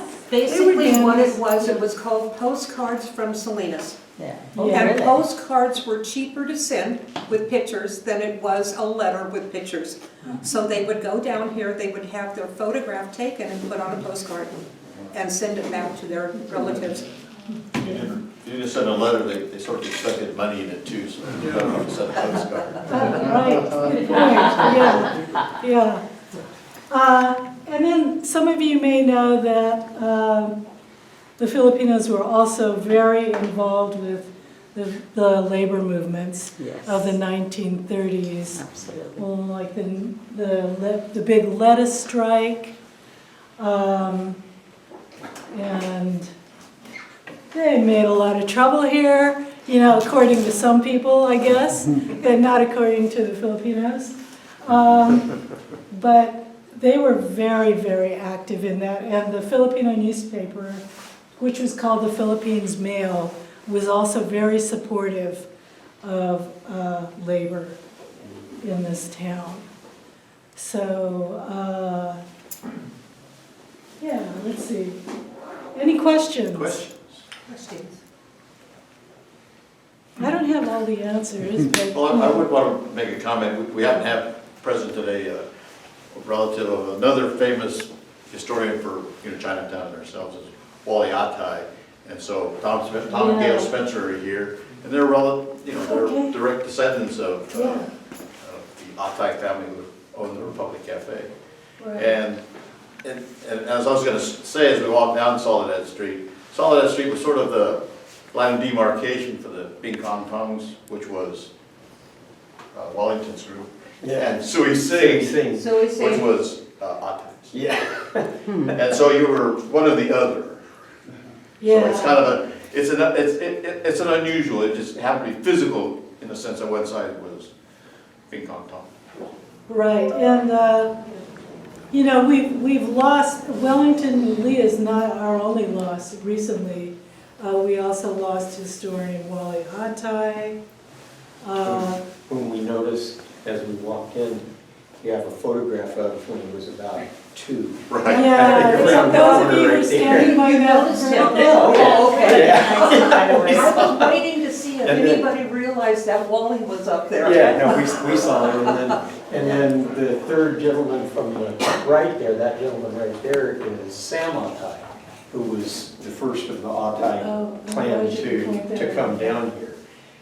He came down from San Francisco, and then convinced his eldest son that there were business opportunities here in Salinas' Chinatown. And when he came down, they built the Republic Hotel, which is now gone, and then built the Republic Cafe, the Lotus Inn, and also where Rhea's pool hall used to be across the street, and the Chin family from Chin Brothers Market lived upstairs above Rhea's pool hall. And then they also owned, there's a picture somewhere of the gas station. But anyway, Not here, but no, there's the Chen brothers right here. There's the Chen family. Yeah. Right there. Yeah. No, it's probably part of Big Week, I'm sure. Yeah. That's what it looks like. Yeah. Oh, yeah. Yep. Oh, And in fact, that's taken, looks like alongside the Republic Hotel. Do you know who that is in that picture then? Or did you just? In this one? Yeah. The Chen brothers? Are those the Chen brothers? Yeah. It's on the back. It's on the back. Part of them are the Chen brothers. There were 3 Chen brothers.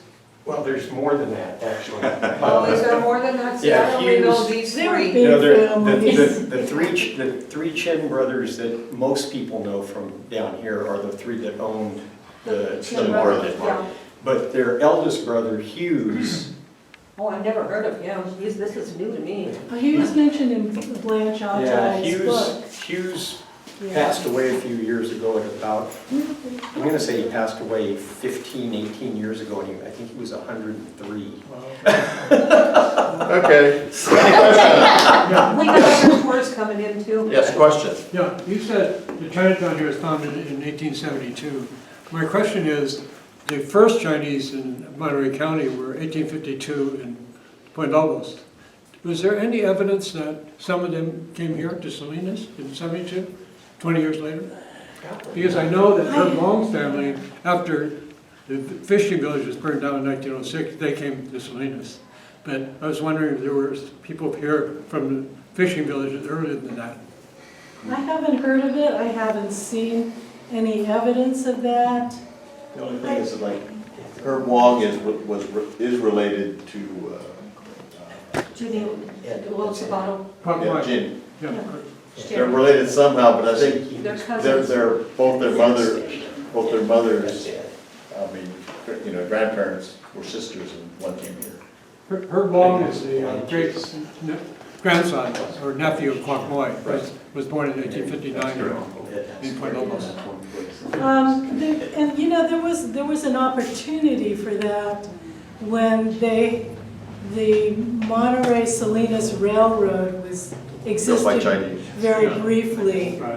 So you know, so there was some movement back and forth between this area and They built the road, right? Yeah, The Chinese built the railroad. Yeah. Okay. Left to the Republic Cafe. As you go by here, you'll see some public art. This is a blow-up of the daguerreotype stories of Chinatown.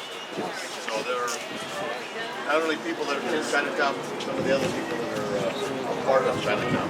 So this is the first one. I'm not self-serving. Is that you? I was going to say, is that you? A couple reasons we stopped here, besides kind of talking about the public art, is across the street is the Bing Kong Tong, and the way they own their properties is a national organization, so the title actually is in San Francisco. So they took out the altar that was in there about 10 years ago, and so like a lot of fraternal organizations like that, the money comes from San Francisco, so the ownership of the property is still in San Francisco. And to the left is the gate for Moon Gate, and that was some public art that was done. Moon Gate in the Chinese sense is a kind of a metaphysical entryway. So they had a kind of a naming contest, so Midpen named this place Moon Gate for the purpose of trying to give it a Chinatown nod. So then we'll be going probably right across from Dorothy's next, and that'll be across the street from the Sui Sing.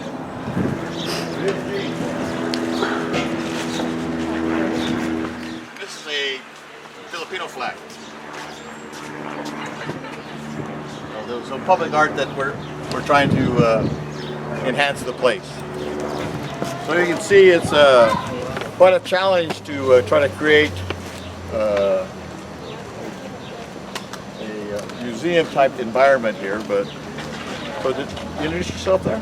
JC, Urban Arts Collaborative. He has an office here in Chinatown also. Thanks for joining us. Yay! Professor, the profe. And so up here is the Green Gull Inn originally, and it was a Filipino hotel, restaurant, and probably a bar also, but it was a Filipino-run operation. And today, as many of you know, it's Dorothy's Kitchen, which is Dorothy's Place, which is a social service provider. They provide meals. Upstairs is a House of Peace. They have specific housing regiments over there, and they have a day center. And to give you an idea, the size of the lots in Chinatown, from that building to that building could be a lot. So they're pretty small. And across the street between the Sui Sing, well, I forgot to talk about the Sui Sing is the other tong in Chinatown. That still is operating. They have, they do have like New Year's parties there and other functions, and people do meet there. So across the street here, between the Sui Sing and the Republic Cafe, that's 3 lots. So 3 lots. 3 lots. So they're not very wide. They were back then. So we're here. We can look at the Republic Cafe. It's kind of in a state of disrepair, as some of you might have known or don't know. There was a fire here probably a year ago in November. The city of Salinas was in the process of purchasing the property at the time of the fire. They're going to continue to purchase that property. And so sometimes when you have large families, you have a lot of descendants. And so the title was very complicated. So that's what's taking the most amount of time, is clearing the title so they can transfer it to the city, and the city won't do a thing until they have a clear title. But anyway, The city promised to renovate it, right, and then we have lease it back to you?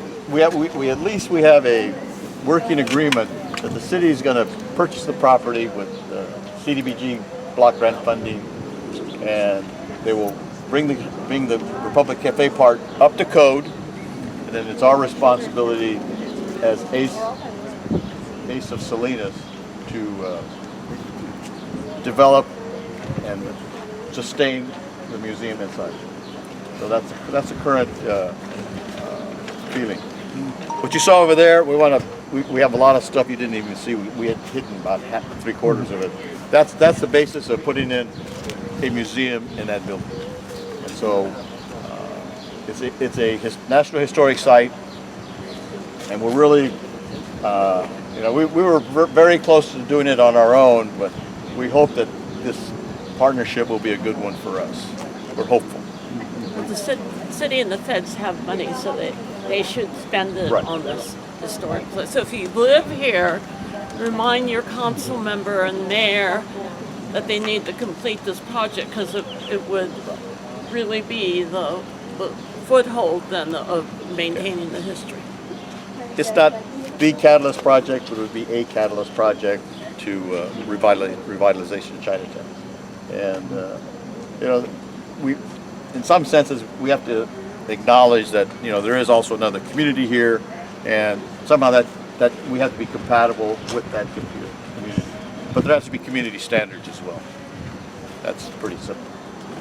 And so the Atai family that just met there, they actually own this property, and the city is closed on this one. And they did both at the same time. They did a package. So there's enough housing space on top that there'll be some housing element involved, because with HUD money, you got to have affordable housing. Housing element. Any questions? What are the plans for this side of the 8? Well, what you do with a building like this is, this is what city does. City buys properties, and part of their thinking is they want to get a large enough block of property to have a developer be interested in developing. Well, therein lies the issue. If they're lucky, they'll get a non-profit developer to Like do Mid-Bend. something like that. Yeah, I'm pretty sure that, the city probably owns the property, does own the property underneath Mid-Bend. And Mid-Bend put it up. They may have to preserve that little front, but they can build around it. And so, that. Which one is on the National Registry? Just that one? Republic. It's the Republic. This is on the Historic Registry. Oh, it For the is. city. For the city. Right. So, gosh, was that November? No. Since last year? Huh? When we were here last year, we were in the inside. The fire happened after that? No, that's been 2 years we were inside. That was before. Yeah. No. It wasn't spontaneous combustion.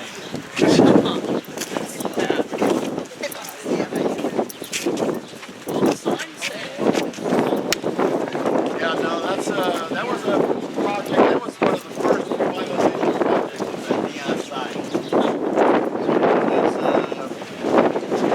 It's quite a bit.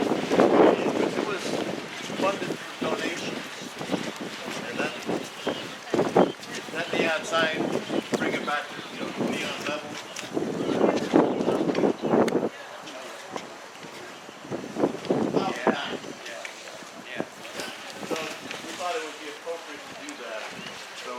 they created a charitable operation, and they got the funding for it because people believed it. It seemed like a good project, and it is. And it is. It's a fantastic project.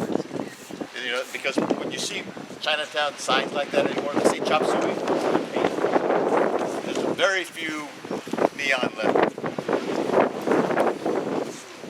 So in that patio up there, you can begin to see that's also a moon gate.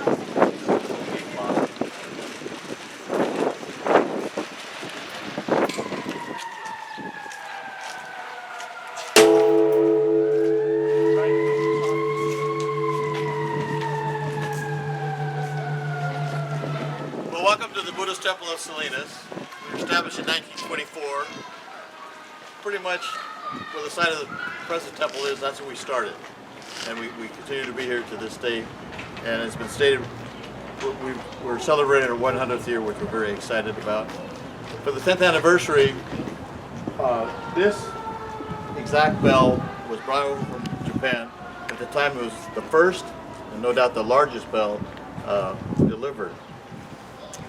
You got to remember in the 1920s, I didn't really realize that, but Salinas itself, per capita income was the highest in the United States. They were a very, very wealthy area. And a lot of it had to do with this new industry called produce. And so, and the Japanese were pretty prolific in the produce growing area. So they brought this bell over, and according to Buddhist church lore, this is one of the more wealthy temples in the area. So they were doing stuff like that. And 5 years before that, they built their gym. So they did a lot of things like that. Part of the history of this bell, the bell tower itself is the roof itself is all part of the original bell structure. So it goes back a long ways. One brief story about the bell itself was after World War II, there was a different structure for the bell itself. It was a wooden structure quite high that the mayor of Salinas required the temple to sequester the bell because they were concerned that it might be used as a signaling device to the Japanese Navy. So they put it down in there. Maybe that was a good thing because it survived the war. So we'll be going inside the temple itself. As we walk by the statue right there, that's the statue of Shinran Shonin. So 800 years ago is approximately when he was interpreted our teachings of Buddhism that we follow as Jodo Shinshu Buddhism. So it's a kind of a middle way. It's essentially it's kind of a way of life and just accepting a certain type of Buddhism. And so he pretty much brought Buddhism to the masses in Japan. And probably 800 years ago, religion was generally speaking done,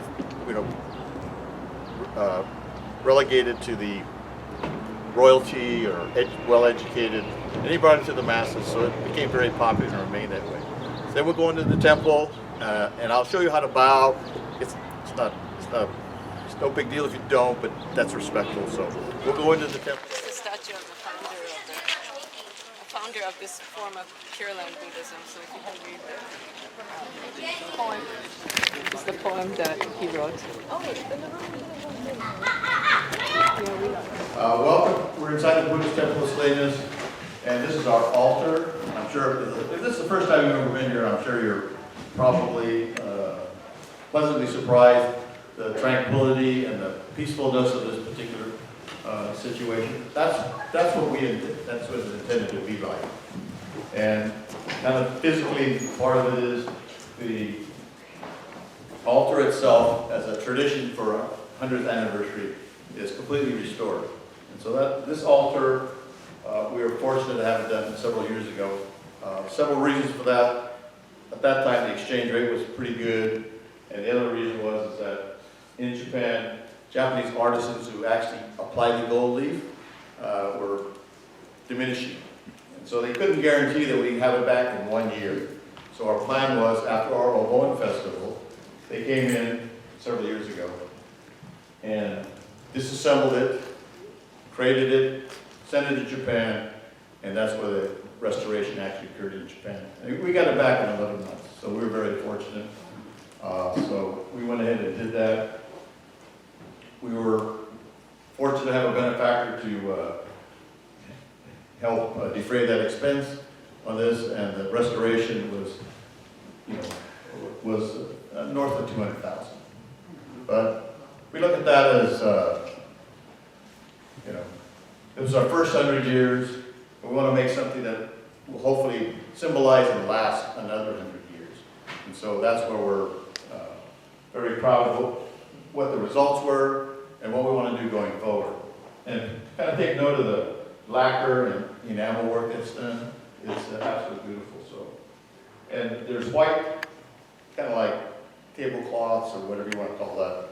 They're here because tomorrow they're having a funeral service, so they're in preparation of getting this this particular hondo or hall ready for a funeral service tomorrow.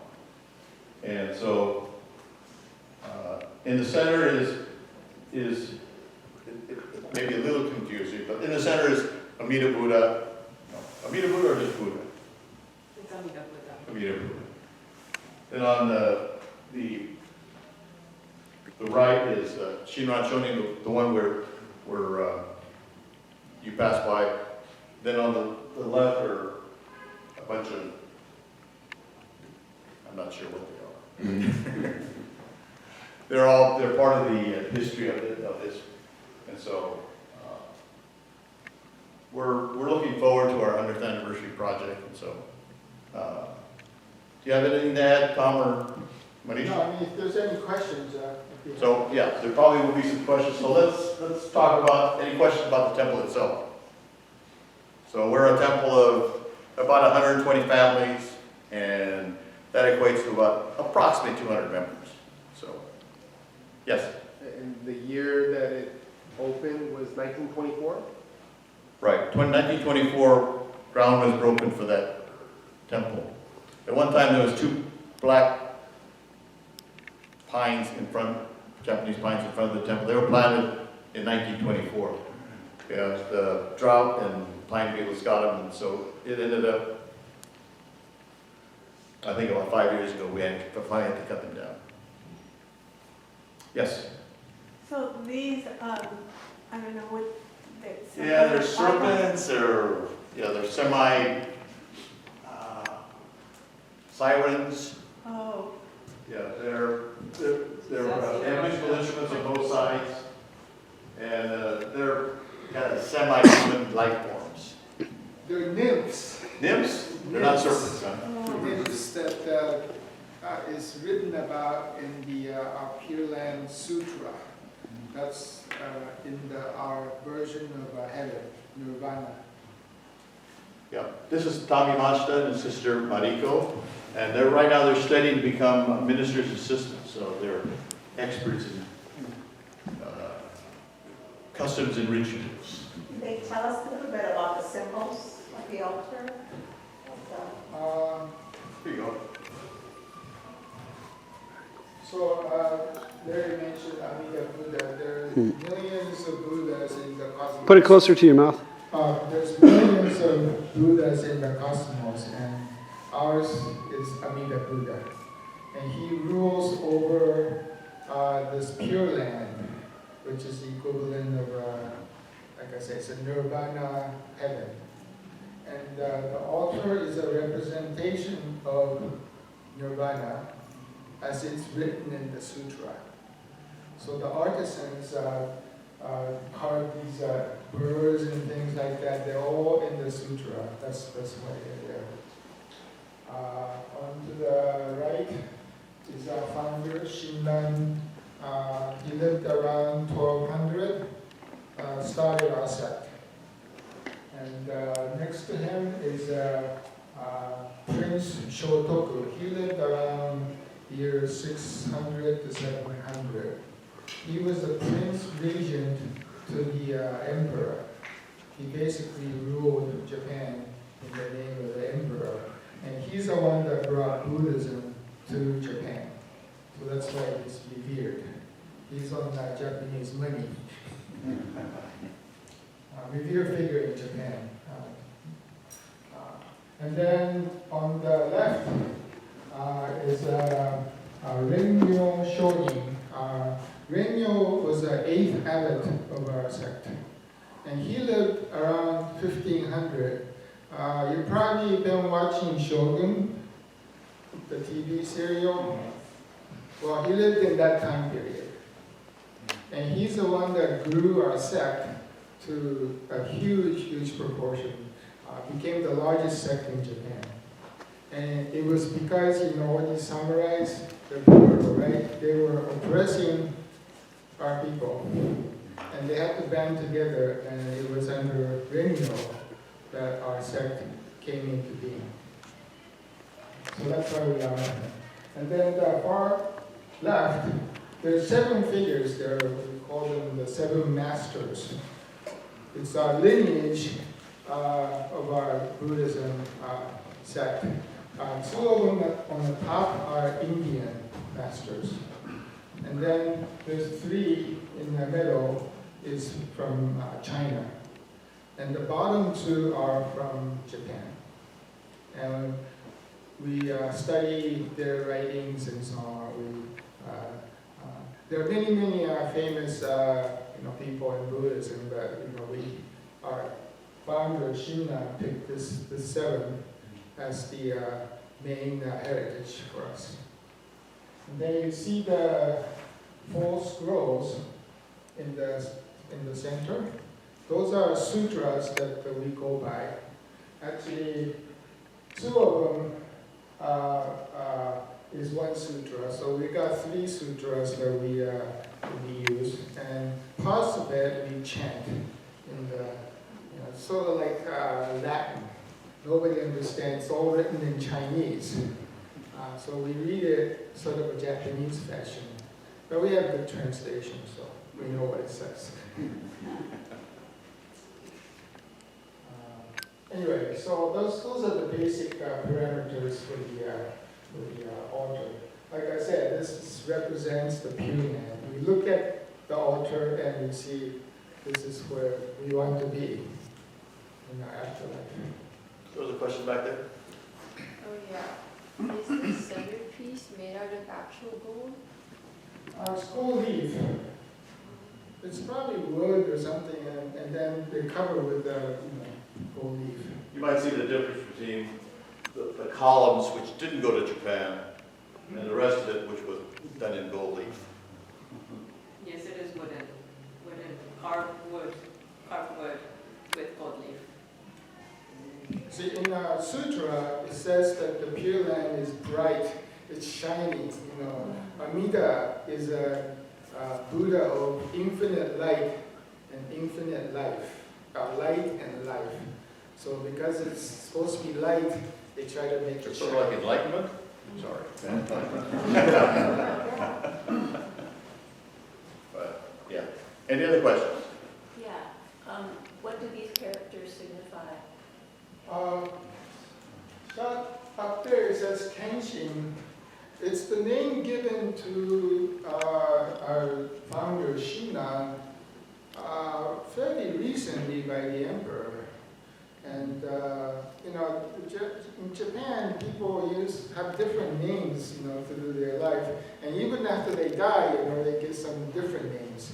Are you talking about the symbolism or the center? Kenshin. That's another name for the Shinna. Is it truth revealed? To reveal the truth? Meaning is, first character is to see. The second character means true. Good thing you read Japanese. Anything else? How is Shinran Buddhism different from other forms of Buddhism?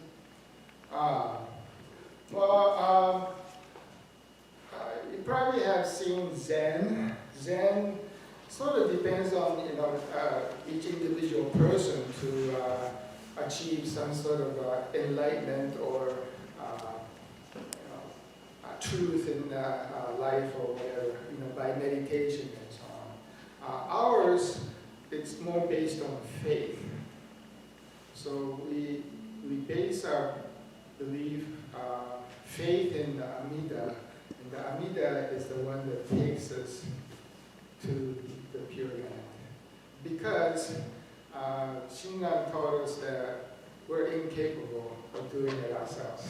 We're there's just too much ego in us. So we depend on Amida so our brand of Buddhism is somewhat different in that there's a lot of this dependence on Amida Buddha. So it looks somewhat more, people compare us to the Christian theology and so on, but Buddha is not a god. He's not a creator. Probably the only similarities in Christianity and Buddhism is that we have pews. And an altar. Churches have altars, but not like this.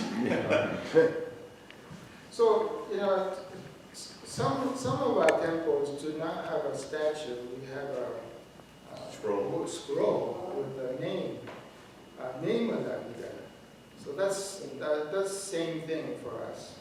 So, you go to the Islamic temple, you're not supposed to have a statue and so on, but it's okay to have writing, right? You can spell out Allah or whatever. So we're okay with either way. Okay, one of the things that we want to end the tour with is, and Jean hit on it also, but as far as the support and what we're trying to do, I'm going to talk a little bit. Maybe Kathy can chime in also. Is that what are we trying to do? Revitalization of Chinatown. It's not something that can be done individually or even by ACE alone. Hopefully we're spearheading that. We're sort of like a lot of other philanthropic organizations. We're kind of an aging group too.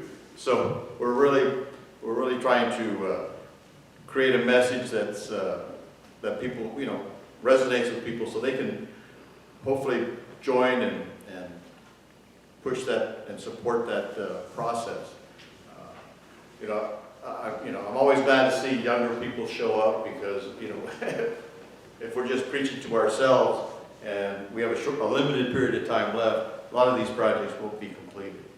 So that's why we talk about preservation, but I think we're serious about trying to figure out how to make that process sustainable as well. So we're really not just what is there, but I think we're also concerned about where are we going and how to make it sustainable. So any more comments there, Kathy? Yes, I have some membership forms. Great, we have some membership forms here. We need more members and volunteers. Kathleen has taken up the banner to get some more folks involved. We meet on a monthly basis. Please speak to Kathleen or myself. And Larry touched on it, that we want to preserve the history and culture, identity of Salinas Chinatown, but we also want to move forward, and we're looking for members that have ideas. Maybe you saw something today that sparked your interest, how you might spread our message a little bit better. But the Chinatown history is a Salinas history. It's a California history. It's about immigrants, and particularly in Salinas Chinatown, it's a story of the 3 Asian communities that could not have businesses other places in Salinas. They could not live in other parts of town. So they found a way to flourish and contribute, and so we want to honor that. But we know Salinas is also a kind of melting pot. It's the salad bowl of the world. So there's been a lot of different immigrants, and we want to continue to tell those stories, and the Salinas story, and in the Monterey Bay story.